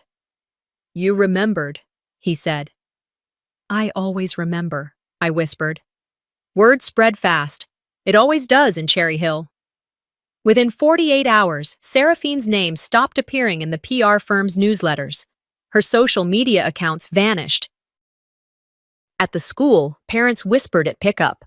The ones who used to nod politely now avoided eye contact. The ones who once said, "You married so well," now whispered, "Did you hear what she did?" A neighbor told me she tried to plan a small charity event, but nobody RSVP'd, and yet in all that, she never called me, not once. Daryl did, though. He asked to meet, said he just needed a conversation. We sat in the back corner of a quiet diner. I didn't order anything. He did, then didn't touch it. "You've turned my life upside down," he said. "No," I replied. "I just uncovered what your silence allowed." He sat back, not defensive, not angry, just hollow. "I saw it," he admitted finally. "I just couldn't afford to believe it. You know how it would look? To the neighbors? To Joran? To Dad?" I asked. That hit him. He didn't respond. "People like Seraphine don't start with boiling water," I said. "They start with missed calls, skipped pills, a door locked too long." "And you saw it, and you let it grow." He nodded slowly, then stood up. "I'm sorry," he said. "Don't say it to me," I said. "Say it to him." In court, Dad spoke briefly. Just a few words. He stood there, hands slightly shaking, wearing the same dark blazer he'd worn to Mom's funeral. "I went blind years ago," he said softly. "But I wasn't stupid. I knew what pain felt like, and I know what love sounds like." The judge didn't say much, but her eyes changed. The room shifted. The case proceeded. Formal charges followed. Later that week, I sat at my dining table and wrote an open letter. I sent it to the local newspaper under the headline, "For the Daughters Who Weren't Believed." In the piece, I told the story, not just ours, but the thousands of women who are labeled emotional, difficult, dramatic, the ones who raise alarms only to be silenced, the ones who watch their parents fade while pretending everything is fine. It ran online that Friday. By Saturday morning, my inbox was full. "Thank you for saying what I couldn't. You gave my mother a voice. My sister's going through this right now." Some stories were worse than mine. Some were eerily similar. But all of them shared the same ending: silence that had lasted too long, and someone finally brave enough to break it. 2 weeks passed. Dad and I moved into a small rental home near the edge of town. One level, wide doorways, lots of windows. I bought him a new recliner. We set up a small kitchen garden. I let him pick the herbs. One evening, as the air grew cool and the last of the sunlight spilled across our tiny backyard, I walked him out to sit under the patio awning. The grass still had that late spring smell, earthy, hopeful. He leaned back in his chair and sighed, his hands folded over his stomach. "You think this peace will last?" he asked quietly. I looked around, at the garden, the wind chimes, the absence of control and cruelty.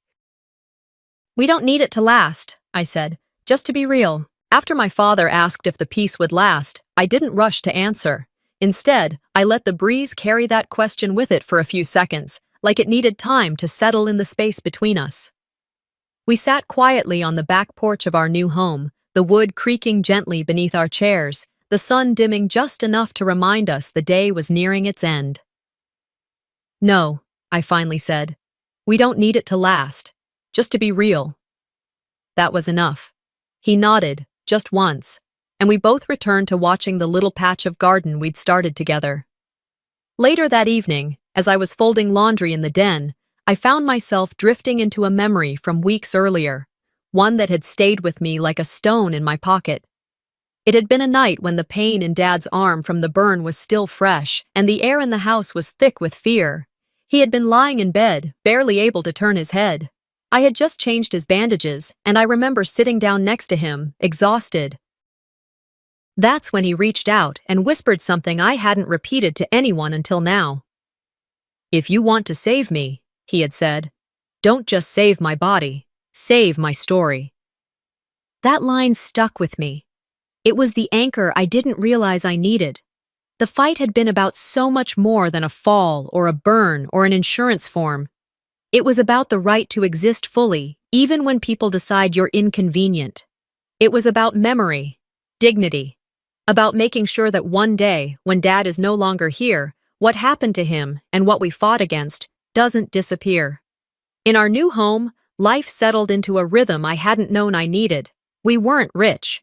The house was small, tucked on the edge of a quiet street just outside Cherry Hill, but it was bright, peaceful, clean in ways that had nothing to do with bleach.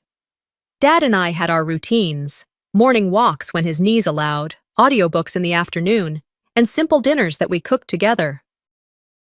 He loved stirring the sauce, even when he couldn't see it, and I let him.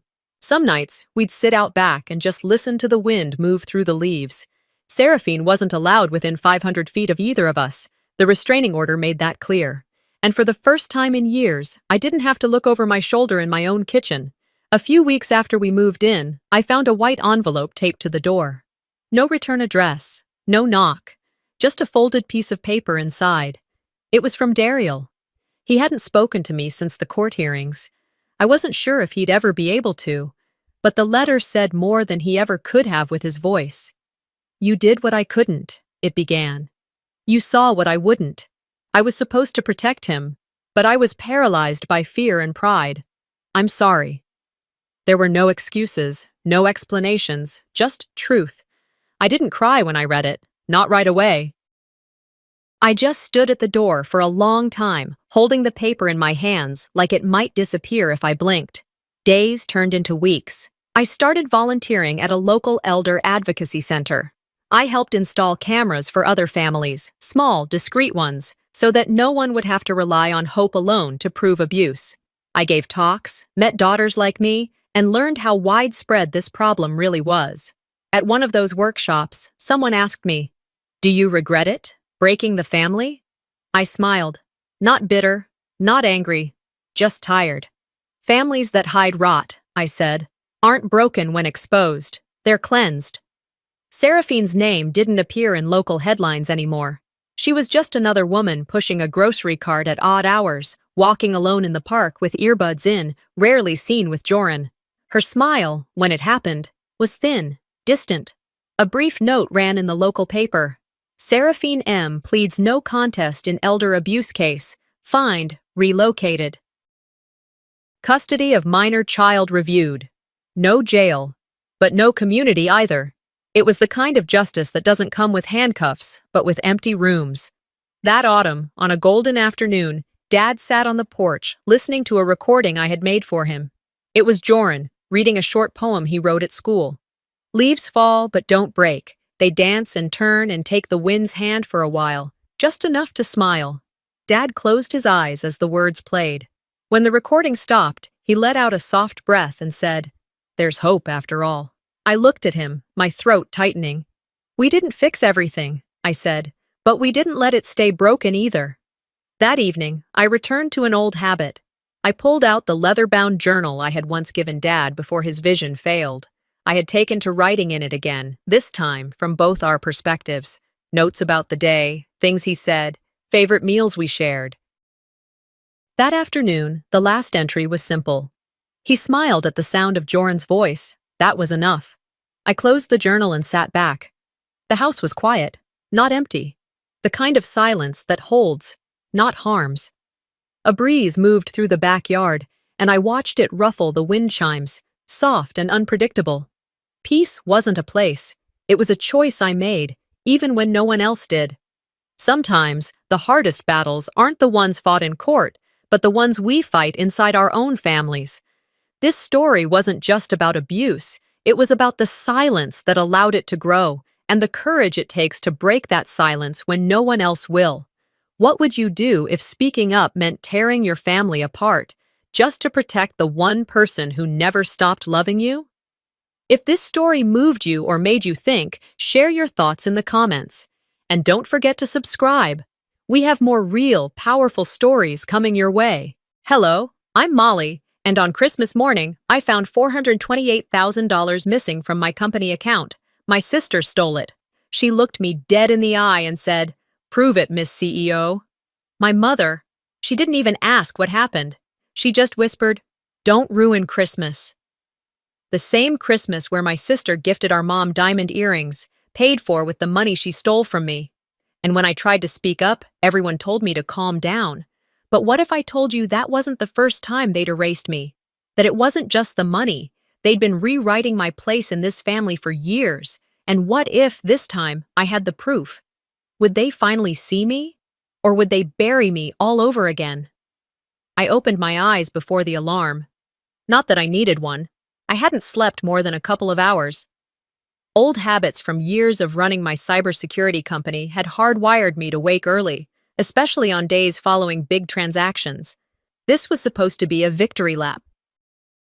That $428,000 deposit from the new healthcare client marked a turning point for my business. Still lying under the covers, I reached for my phone on the nightstand, thumbed in my login credentials, and tapped into the account. 0. My brain froze. My pulse didn't. I blinked, refreshed the page. Still 0. I sat up, fast, phone nearly slipping from my hand. The log showed the transaction. 3:18 a.m. A complete wire transfer to an unknown routing number. No memos, no flag, just gone. I stared at the time. 6:17 a.m. 3 hours ago, while I was asleep under my mother's roof, in the same home I grew up in, someone had drained the operating account of my company, my employees' salaries, my vendor payments, my reputation, my credibility. I bolted upright, my breath shallow. I knew the steps. I'd written the manuals on breach response. My fingers flew over the screen, multi-factor authentication logs, IP pings, email confirmations. Every security measure had been used. On from my device. Only one person besides me had ever held that laptop without asking. Isolda. It was a flicker of a thought at first, one I tried to squash before it rooted. But I couldn't deny the pattern, the way she'd hovered near my work bag yesterday when I stepped away to help Mom baste the ham. How she lingered in the den after dinner, pretending to scroll her phone, her eyes a little too interested in what wasn't hers. I exhaled slowly, clenched my jaw, and set the phone down. I needed to confirm, quietly. No accusations, not yet. Downstairs, the smell of cinnamon rolls and coffee drifted through the air like a bribe for peace. Maribel, our mother, had already set the table, complete with monogrammed napkins and poinsettias. Isolde stood near the fireplace, her back to me, laughing at something on her phone, hair swept into that perfect loose bun she always used for family events, careless but curated. I joined breakfast like a ghost in my own story. My smile was automated, my words minimal. Isolde played her role with ease, doting daughter, charming sister, slightly hungover but endearing. I watched her closely. She was glowing, radiant even, and not in the way of someone who'd just received good news, but someone who'd gotten away with something. After breakfast, after the dishes were cleared and the wrapping paper neatly stacked for recycling, I waited for the room to calm. The chatter dipped. Mom stepped away to refill the teapot. I stood. "Isolde," I said, my voice even, "can we talk?" She raised an eyebrow, casually, as if I'd asked to borrow lip balm. "Sure. Here?" "Here's fine," I replied. She crossed her arms. "What's up, little sis?" I kept my voice low. "The company account is empty. $428,000, gone, at 3:18 this morning." The room hushed. Maribel paused mid-pour. Isolde didn't blink. Instead, she tilted her head, smirked, and said, "That's a bold claim. You might want to double-check your math." "I've double-checked everything," I said. "The transfer happened using my credentials, from my laptop." That's when she smiled. That smirk I knew from childhood, the same one she wore when she spilled paint on my science project and claimed I'd overreacted. The same smirk when she failed her college exams but convinced Mom it was due to stress, not skipping class. She took one step forward, her voice silk and venom. "Prove it, Miss CEO." Mom set the kettle down, eyes darting between us. "Girls, not now. It's Christmas. Can we not do this today?" I turned to her, stunned. "Mom, please," she whispered, a hand on her chest. "Don't ruin Christmas." I wasn't sure what stung more, Isolde's words or Maribel's plea. The room had frozen. No one said a word. No one stood up for me. No one asked Isolde what she was doing at 3:18 in the morning. I sat back down, slow. The room thawed. Conversation picked back up, slightly forced. Someone asked about the roast. Someone else commented on the weather. But the undercurrent was electric. I could feel it in my teeth. From my seat, I watched Isolde glide through the room, a glass of champagne in hand, her voice rising now and then in laughter. She made a show of presenting our mother with a tiny velvet Tiffany box. Maribel gasped, teared up. "Oh, Isolde, these are gorgeous!" Diamond studs. Elegant. Classic. As Maribel leaned in to kiss her cheek, I noticed the receipt peeking from the discarded wrapping, just for a moment. My stomach clenched. I recognized those digits. The last 4 numbers of my corporate card.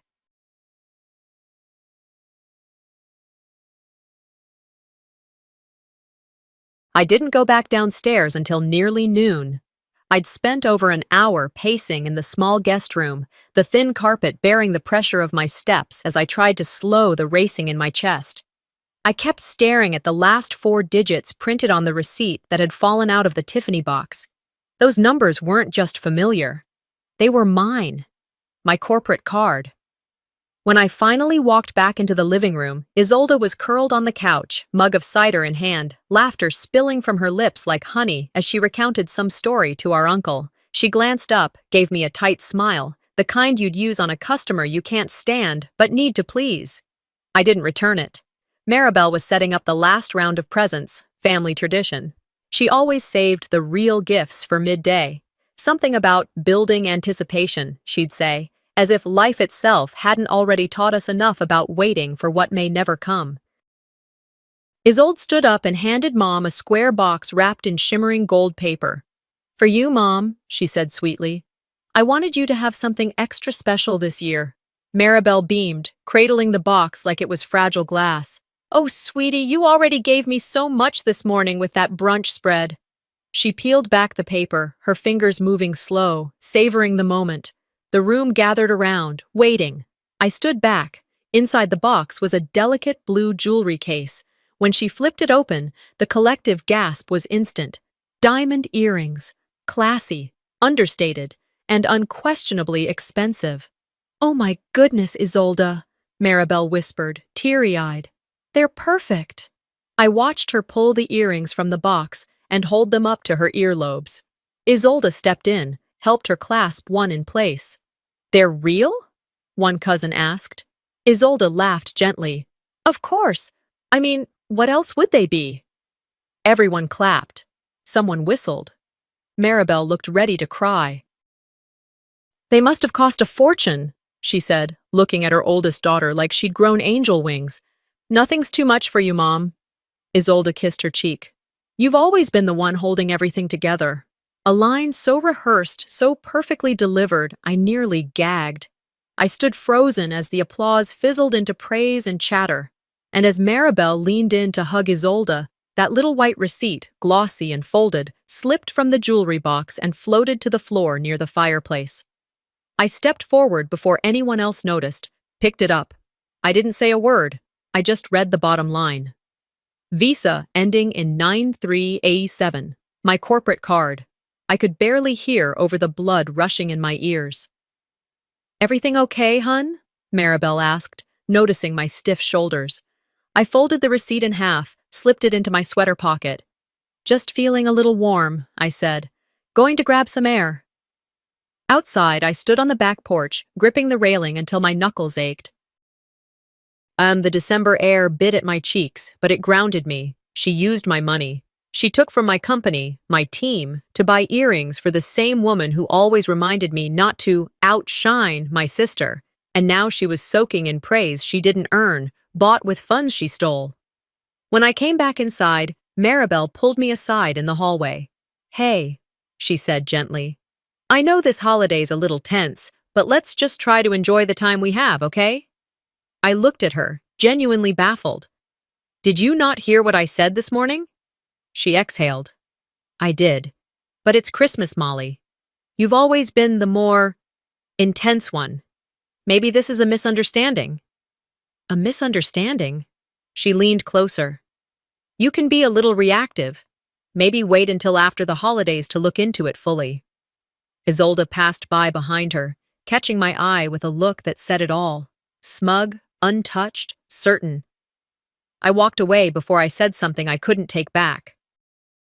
Later, as gifts were opened, laughter flowed easily. The room radiated warmth. Twinkling lights, cinnamon-scented candles, matching pajamas. It looked like a Norman Rockwell painting. Except for one detail. Me.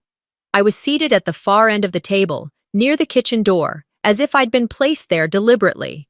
Isolde was in her element, center stage, laughing, pouring wine, complimenting everyone's outfits.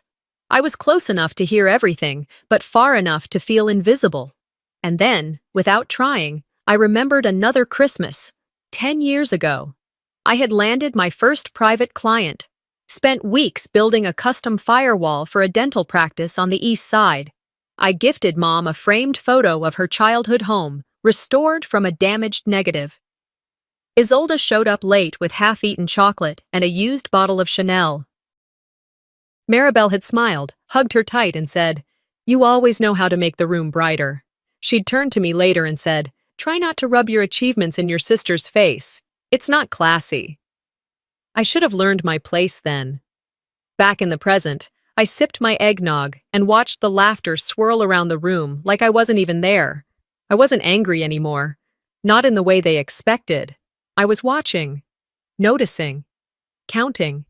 I studied the way Isolde's hand landed just so on Mom's shoulder, the way she deflected any questions about work or money with vague charm and watery eyes, and I remembered something else. Predators don't just steal, they make sure no one believes the person they take from. I looked down the table, watched her bask in that spotlight. I was always the seat filler, I thought, never the centerpiece. I didn't need much light. The glow from my laptop screen lit the entire guest room in a soft, pale blue. Outside the window, the last of the Christmas lights blinked against the night. Downstairs, I could still hear faint echoes of laughter, the clinking of glasses, the rumble of my cousin's deep voice telling yet another story about someone none of us really liked, but always pretended to. They were toasting marshmallows in the fireplace, warming themselves in a cocoon of cheer and shared illusions. Meanwhile, I was huddled on a faded quilt in the corner bedroom of the house I used to call home, scrolling through audit trails and security logs like my life depended on it. Because honestly, it did. I logged into the admin console for my company's internal server. Navigating through our secure audit panel had always felt familiar, like muscle memory. But something was wrong. Right there, in the log records, there was a clear, gaping hole. A full hour and 20 minutes of vanished activity. The record stopped at 2:41 a.m., then jumped to 4:02 with no sign of access in between. And worse, when I tried to pull recovery notifications, I found nothing. Not one security alert, no download logs, no access notifications. All gone. Clean. Surgical. Whoever did this wasn't just playing games. They knew what they were doing. And they'd used my tools against me. I backed out of the panel, fingers slightly trembling, not from fear, but from clarity, the kind that sharpens right before a storm hits. My door was cracked open just enough for sound to sneak through. I heard my name. Not loudly, just a soft, sugar-coated mention. Isolde's voice, delicate, calculated. "I just think she's going through something," she told someone, maybe our aunt. I mean, Molly's always been intense. Work-obsessed. Everything's a crisis.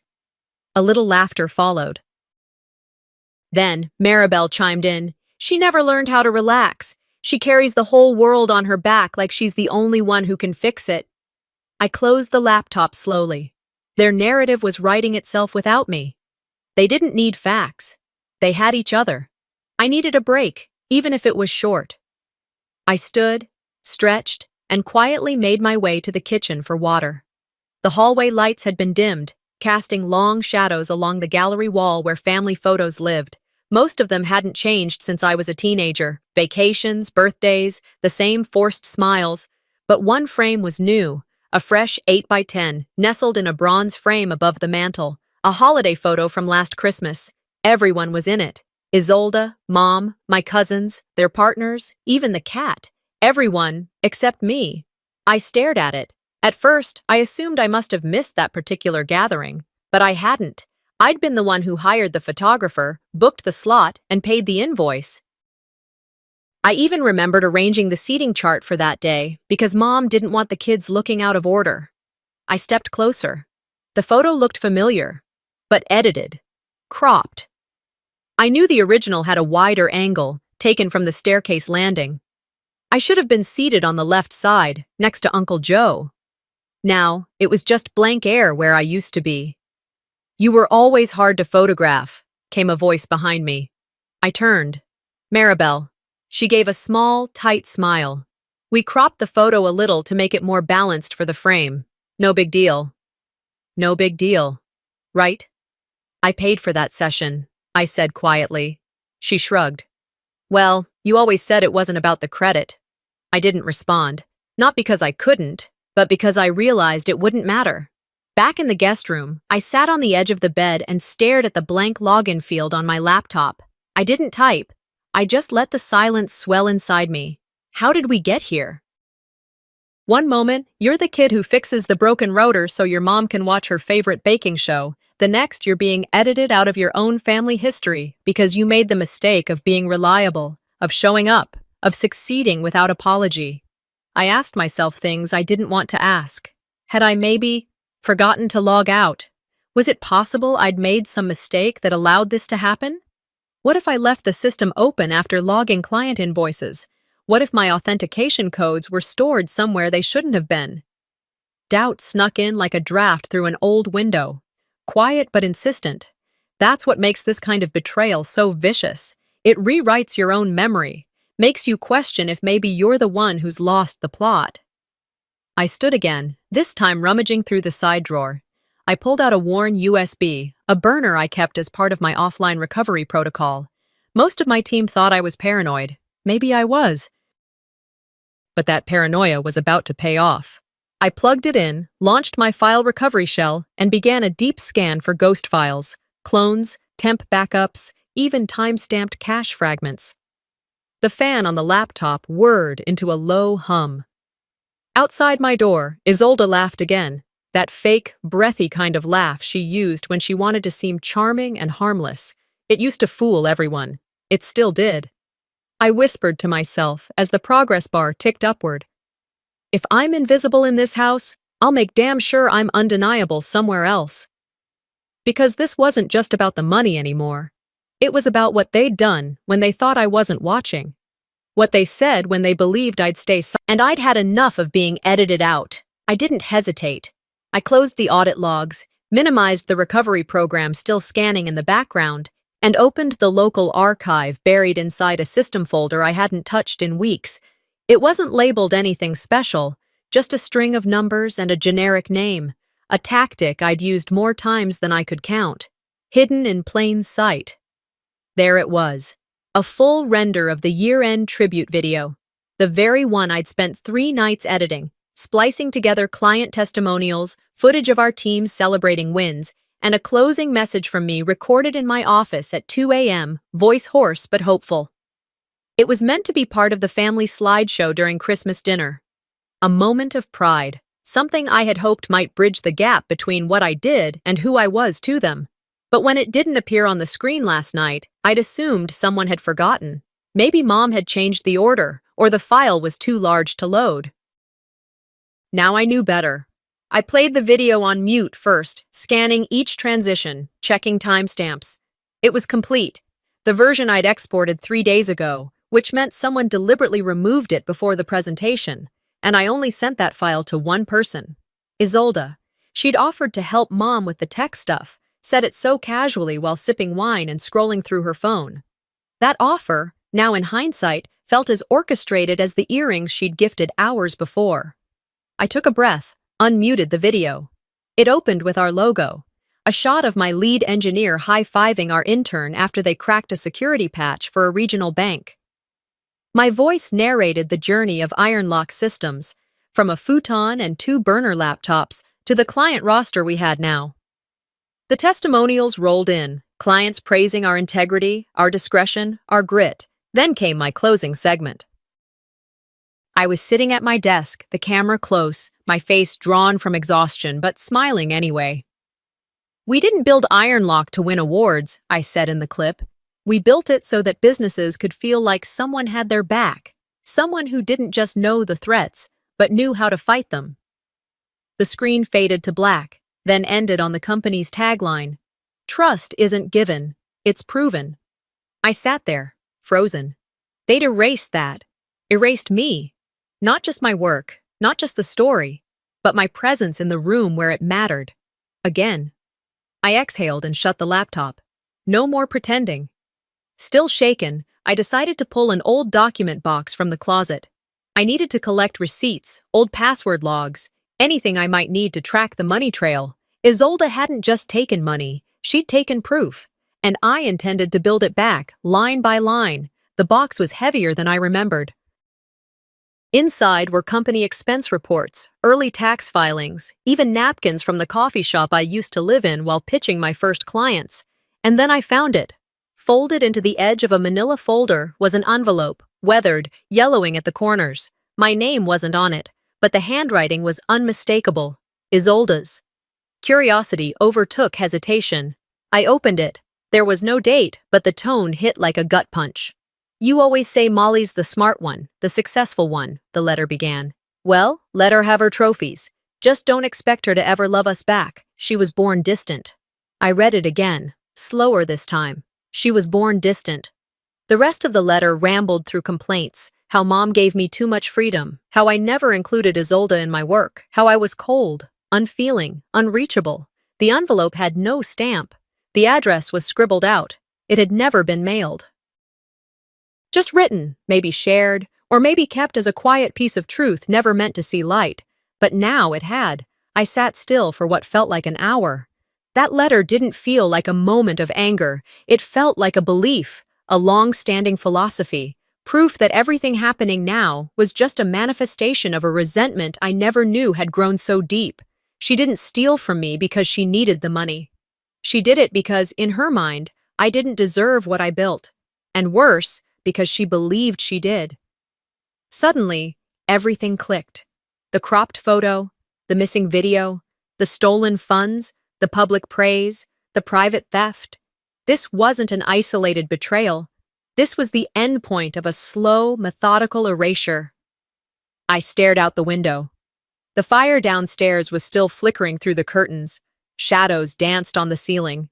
I could hear laughter again. Hers, specifically. That high, false giggle she used when she was spinning a story, and everyone around her was too polite or too blind to challenge it. I wasn't going to be one of them. I reached for a fresh USB drive, formatted it, and copied the video file twice. One to go in my safe at the office, the other in my purse. Then I opened a blank document and began drafting a timeline. Transaction logs, cloud access, her proximity to my device, the days she showed an unusual interest in my firm's operations.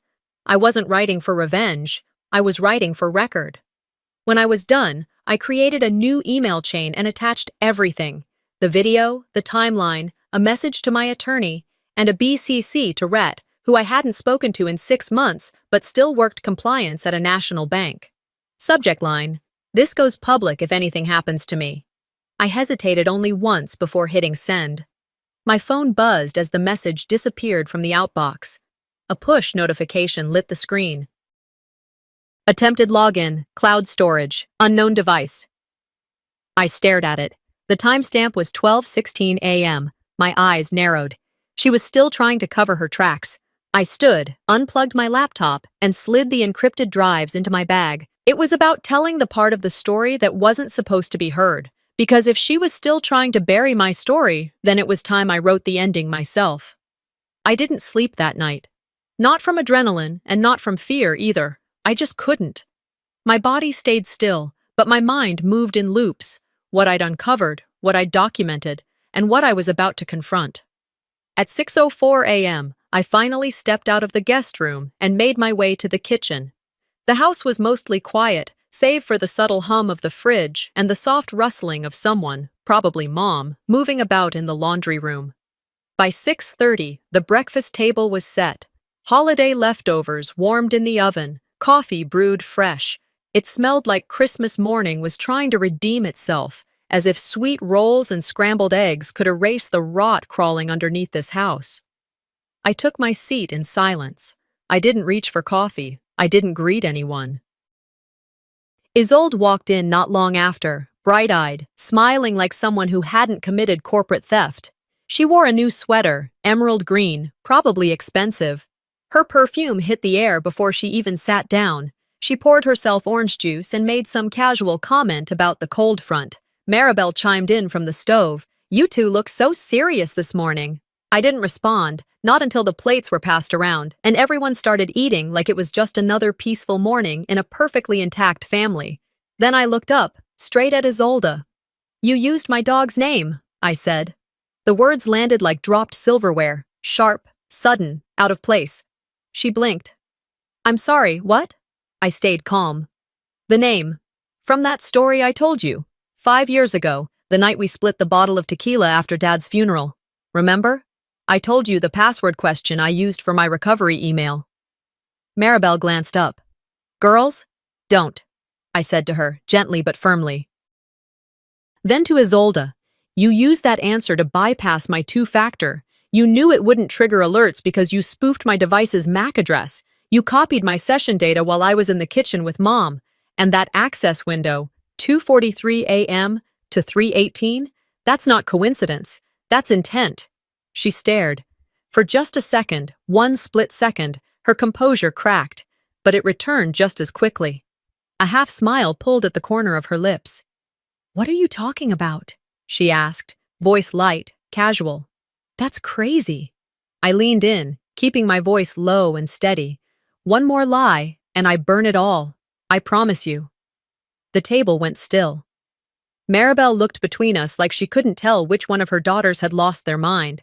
But I wasn't the one spinning stories. I finished eating quietly. Didn't say another word. Didn't need to, because I already knew what I had to do next. After I cleared my plate and took my mug back to the sink, I returned to the guest room, locked the door, and opened my forensic toolkit. My fingers were steady now, cold and efficient. I started by scanning through a series of contract files, archived PDFs from our internal admin system. Each document had metadata, including origin device, timestamp, and user alias. Most checked out. Then I found one file that didn't. It was labeled as a company ownership amendment, a form we only ever used when updating stakeholder shares. It looked official, polished. My name was on it. My signature was there. But something about it felt off. I zoomed in. The pressure on the letters, the slant, the spacing, close, but not quite. There was no doubt about it. The signature had been copied. The PDF had been uploaded 2 weeks ago from an IP linked to a generic home router. But the machine's host name? Isolde iPad. She didn't even bother changing the device name. And the document? It transferred 5% equity of Ironlock Systems to Isolde Maribel Dawson, listed as a silent partner providing strategic family alignment services. Whatever that meant. It wasn't just an insult. It was a violation. A legal landmine. This contract had been quietly dropped into the folder containing our newest vendor package, the same package connected to the healthcare deal that came with the $428,000 deposit. I leaned back, hand over my mouth. She hadn't just stolen money. She'd tried to launder her name into my legacy. That was the moment I stopped entertaining the idea of this being personal. This wasn't about family anymore. This was fraud, and I was done playing polite. I printed the document, annotated it, and sent it directly to my corporate attorney. I labeled it Urgent Signature Dispute. Then I drafted a memo for my board, preparing them for potential public exposure if the contract had been shared externally. Finally, I BCC'd Rhett. He didn't need context. If he saw my name next to an email that mentioned identity theft and digital forgery, he'd know it wasn't a drill. Then I sat back, stared at the screen, and whispered, "You wanted a company, Isolde. Congratulations. You just acquired a federal investigation." My hand didn't tremble anymore, because while I had been building evidence, she had been building stories, and soon the two would collide. By the time I shut my laptop, the sun had slipped behind the trees, casting long shadows across the backyard. The quiet in the guest room was deceptive. Beneath it, something electric hummed, the kind of stillness that only comes before a storm hits. Downstairs, the house had returned to its performance, classical piano playing softly on Mom's Bluetooth speaker, the smell of cranberry scones wafting from the oven, Isolde chatting like nothing was wrong. She had no idea what I'd just sent. Or maybe she did, and was just waiting to see if I'd blink first. I didn't. But she had made her move too. That much became clear not even 30 minutes later. It started with a ping. An email from our longest-standing client. Subject: Urgent. Clarification needed. The message was short, but my stomach turned as I read it. We received an anonymous tip claiming that Ironlock is under federal review. Can you confirm? Another email followed, then another. 3 clients, then 6. Each one had received some version of the same message, slightly different wording, but the bones were the same. Molly Dawson is being investigated. She's unstable. She has enemies within her own team. She's losing control. The sender? Anonymous. Of course. Routed through a masked domain, metadata scrubbed, but there were patterns, phrasing, sentence structures that were unmistakably familiar. It was like listening to Isolde's voice with a digital filter over it. A moment later, my phone buzzed again. "Rhett," I answered before it rang a second time. "Check your inbox," he said. "Right now." I clicked refresh on my screen. His email was there, time-stamped exactly 4 minutes ago. Attached was a compressed folder. Inside it, a full forensic trail. He'd traced the source of the emails through a VPN used earlier that month to log into a device tied to Isolde's name. Not her main one she hadn't used in over a year, but she hadn't changed the network IDs. Rookie mistake. There it was, A direct IP match, overlapping sessions, an email client registered under a burner alias but syncing to her primary cloud drive. Sloppy, but effective enough to cause damage before anyone could verify. My hands tightened on the mouse. I looked at the kitchen window. Isolde stood outside, talking to one of our cousins. She was laughing, big, open-mouthed laughter, the kind that turns heads and draws sympathy. "She's laying a foundation," Rhett said on the phone. "Painting you as paranoid so if you strike, she gets to say it was just another overreaction." "Not this time," I replied. He paused. "You good?" I closed my eyes. "No. But I'm done being quiet." By nightfall, Rhett was at the side door. I let him in without ceremony. He looked older than I remembered, more tired maybe, but focused. We sat at my makeshift desk and he pulled out a tablet. "I put everything in here. Keystrokes, signatures, login routes, timestamps. It's bulletproof." He opened a file. On the screen was the contract with my forged signature, overlaid with 3 other samples from my previous agreements. "Look at the pressure," he said, pointing. "No hand writes the same way twice, but this is a clean copy-paste." I nodded. "She's sloppy when she gets cocky." "She didn't expect you to fight back." "She never does." Then he showed me the final piece, a set of emails, time-stamped, backdated, and matched to metadata from the burner device, sent to every major client, every investor with a stake in Ironlock's upcoming quarter. Every single one crafted to undercut me without ever mentioning my name. I stared at the screen, not angry, not shocked, just resolved. "Okay," I said. "Let's end this." I sat down, opened my inbox, and drafted a new message. Subject: urgent, security breach disclosure and internal legal action. I kept it simple, clean, every document attached, no accusations, just facts. The forensic report, the contract, the file logs, everything. I sent it to the legal department of our largest healthcare client, CC'd my attorney, BCC'd my board. Then I hit send. Rhett watched me silently.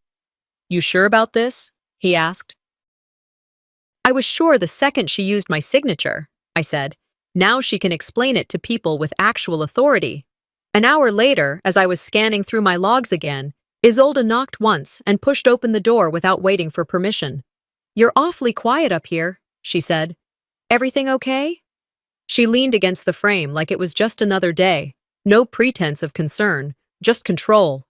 I didn't look at her. I just said, "Depends which lawyer calls you first, mine or theirs." Her smile faltered. Not entirely, but enough to notice. "Come on, Molly. It's Christmas.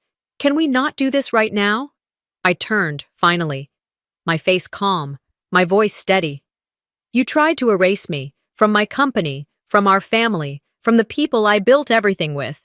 I'm not playing anymore." Her eyes narrowed, just slightly.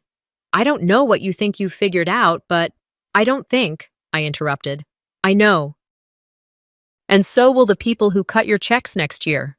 She stepped back, mask cracking for the first time.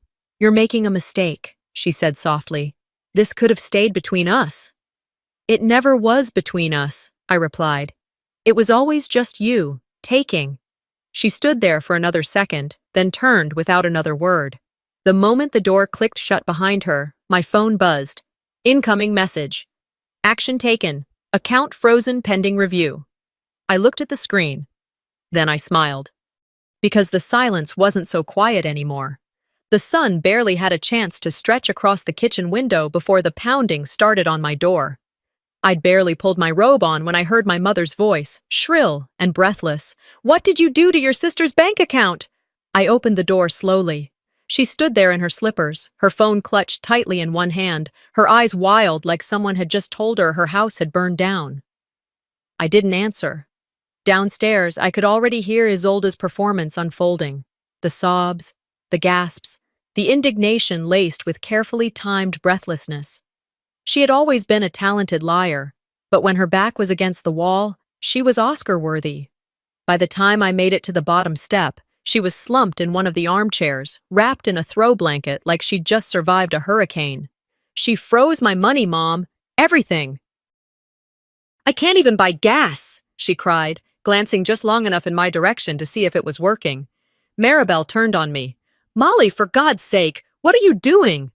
Enforcing boundaries, I said calmly, moving past them toward the kitchen. Something this family never taught me to do. Behind me, I could hear my sister sniffle dramatically and whisper something about how this was all because of jealousy. Right? Because I had a reason to envy someone who had tried to rewrite my legacy in legal documents. I poured myself a cup of coffee and checked my phone. Messages were coming in, clients responding to the evidence I'd sent, some supportive, some cautious, one legal inquiry, progress. But in the dining room, the chaos was spinning out of control. Isolde had moved to her next tactic, social martyrdom. Everything I've done for this family, she sobbed to our aunts, and she turns it into a witch hunt. I forgave her for shutting me out of her company, and this is how she repays me? She was rewriting the story in real time, counting on everyone in the room to latch on to the loudest version. Maribel kept wringing her hands. I just don't understand why you girls can't just work this out privately. I turned back to her, slowly. Because it stopped being private when she forged my name, when she stole nearly $500,000, when she tried to convince my clients that I was mentally unstable. My voice didn't rise. I didn't match the theatrics. I didn't have to. Isolde's tears grew louder. It wasn't until I got a call from an old friend, Lauren, that the next crack appeared. Lauren and I had built our first contracts together. She was more than a friend. She was my sounding board during the rough startup years. I'd told her things I hadn't told anyone. Hey, she said, her voice clipped. I just wanted to say you really should have kept this in-house. My breath stopped. Excuse me? You blindsided everyone.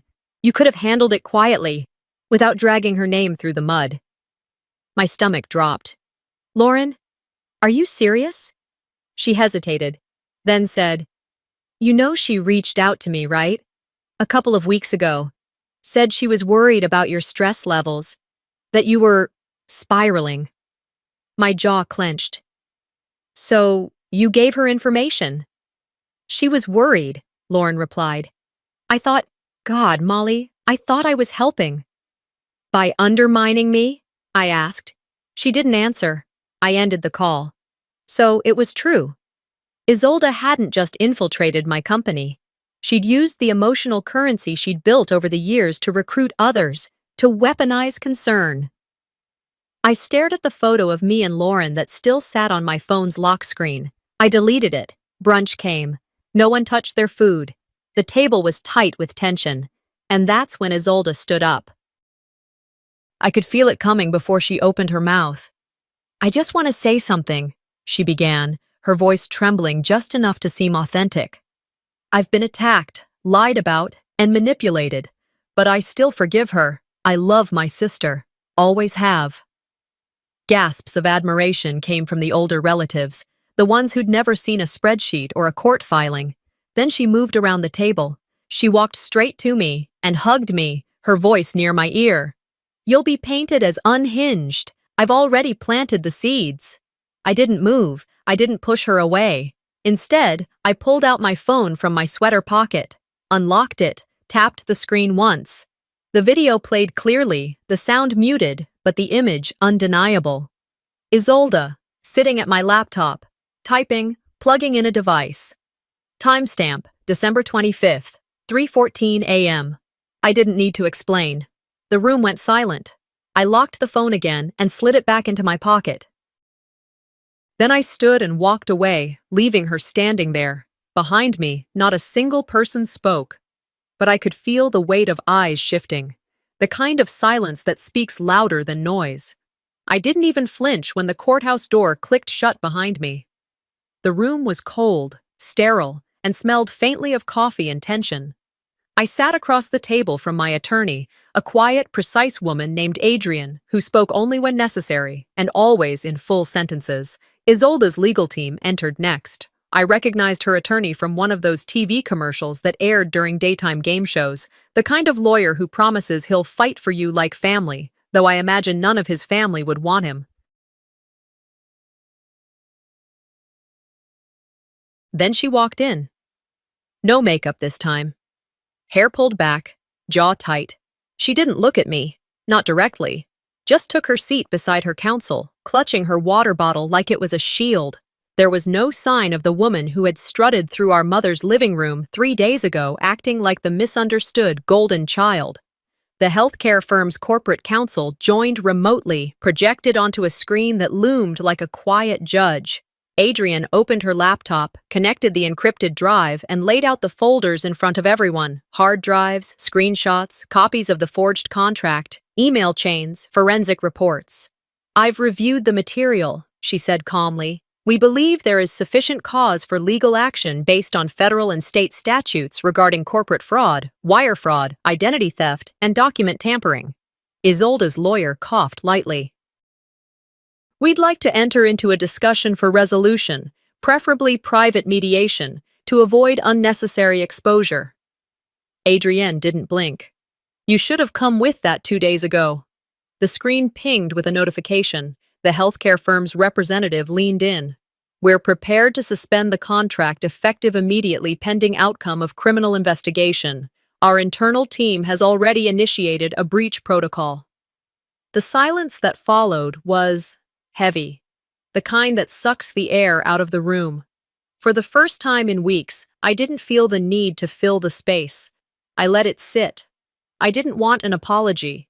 I wanted documentation. I wanted a permanent record. 3 hours later, I sat on the courthouse steps while Adrienne made final calls. My coffee had gone cold in my hand, but I held it anyway.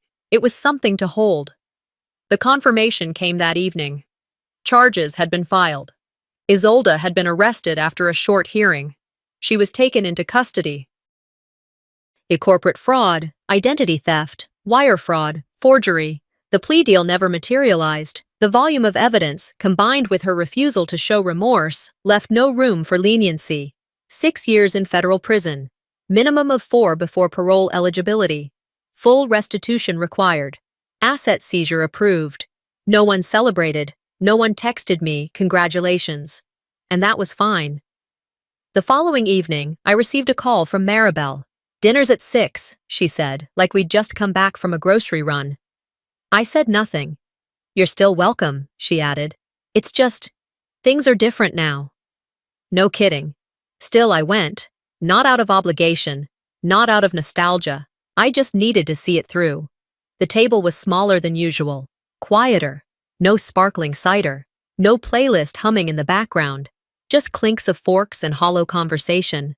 No one mentioned Isolda. No one asked how I was doing. They talked about the weather. About a cousin's new car. About the neighbor's Christmas lights. I barely touched my plate. As I rose to leave, Maribel followed me into the hallway. "I wanted peace, Molly," she said softly. "Not this." I turned to her. "Then maybe you should have told the truth a few decades ago." She didn't argue. Outside, the wind had picked up. I pulled my coat tighter, stepped off the porch, and didn't look back. The next morning, I drove to the cemetery. I hadn't been there in nearly 2 years, not since the day we buried my father. The headstone was simple, understated, just like him. I stood there for a while, the December air cutting at my cheeks. Then I opened the letter he'd written me before he died. The one I kept in my wallet, folded so many times the edges were soft as cloth. "You're not too much," he'd written. "You're just too real for people who built their love on pretend." I didn't cry. I didn't feel victorious. I just felt done. Not defeated, not angry, just finished. Back in my apartment that night, I poured myself a glass of wine and checked my inbox. One message stood out. "We'd love to feature your story in our Women in Cybersecurity Spotlight series." I hovered over the reply button for a moment, then I deleted it. Instead, I opened a browser window and made a donation to a women's shelter in West Austin. Under the name of my new foundation, no press release, no ribbon cutting, just a quiet transfer of power. That night, I lit a candle. Not for Isolda, not for forgiveness, just for me, for surviving the story no one believed. The wax had barely cooled in the dish before I woke the next morning. No alarm, no demands, no dread, just stillness. The apartment was quiet, save for the occasional creak of the hardwood beneath the radiator's breath. It was the kind of quiet I hadn't heard in years, not the silence of someone waiting to be interrupted, the kind that whispered, "You're safe here." I made coffee, poured it slow. No need to rush anymore, no fire to put out. I drank it at the window, watching the January sky shift from silver to soft blue over the rooftops of Austin. No one had called, no texts, not even the kind you dread. "Are you okay?" Just checking in, and honestly, I didn't need one. I opened the top drawer of my desk and pulled out the letter again. The edges were worn now, creased from being folded and unfolded a dozen times, but the words still felt as sharp as the first time I read them. "You're not too much. You're just too real for people who built their love on pretend." I whispered it out loud.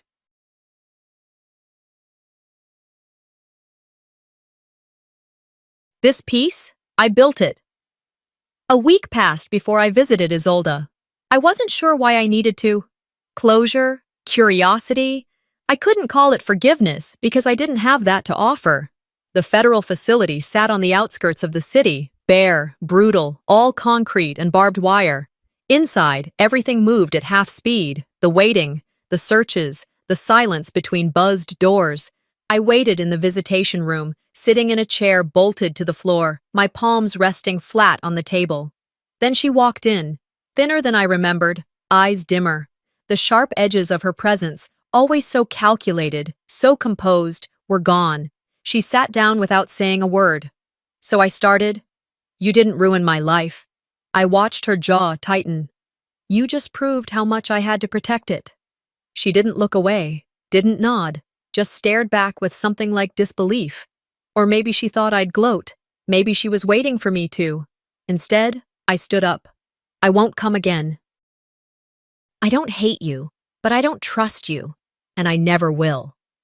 Still, she said nothing. Outside, Maribel sat on a bench, wrapped in a heavy coat. Her hands were folded neatly in her lap, but her eyes were raw, her face pale. As I approached, she stood slowly. "She used to say you were the one who'd abandon us," she said. Her voice didn't carry judgment, only tired truth. "But I think we abandoned you first." I didn't argue. I didn't hug her. I just nodded once and walked to my car. It was early evening by the time I got back to my apartment. I didn't bother turning on the TV. I opened my laptop and navigated to the nonprofit registry. Second signature, support for victims of financial betrayal by loved ones. I submitted the application 2 days after the sentencing. And now it was official. No press, no announcements, just a quiet line in the ledger. A new start for people like me. People erased from within their own families. People who weren't believed. When I opened the account dashboard, I saw the first donation. No name, just a note. "Some mistakes can't be fixed, but I see you now." I stared at it longer than I expected to.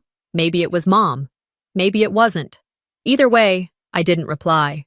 Instead, I closed the screen and reached for a stack of folders. Notes from the hotline I was quietly planning to build, templates for legal aid partnerships, a list of therapists who understood betrayal that starts in your bloodline. This wasn't revenge. This was reclamation. 11 months passed. December returned like it always does, earlier than you expect, colder than you remember. There was no tree in my apartment that year, no garlands, no gifts, just one small candle and a playlist of holiday instrumentals that reminded me of nothing specific. I stirred cocoa on the stove, not the packet kind, but the real thing, bittersweet chocolate melted down with milk, cinnamon, a pinch of cayenne. I'd learned to slow things down. To enjoy the steps. Snow dusted the street below. It didn't stick in Austin, but it was enough to hush the city for a while. I curled up on the couch, hot mug in hand, and finally, let my shoulders drop. No calls, no demands, no one asking me to fix something that wasn't mine to begin with. I reached into the drawer one last time, unfolded the letter. My father's handwriting stared back at me. "Don't wait for them to say you matter. Live like it's already true." I folded it carefully and slid it back. Not because I needed to remember, but because I'd already become the kind of woman who never forgets. Sometimes, the hardest part of healing isn't getting justice. It's accepting that the apology may never come. This story isn't just about money. It's about boundaries, identity, and what it means to reclaim your place when the people closest to you try to erase it. Have you ever had to walk away from family to protect your peace? Tell me in the comments. I'd love to hear your story. And don't forget to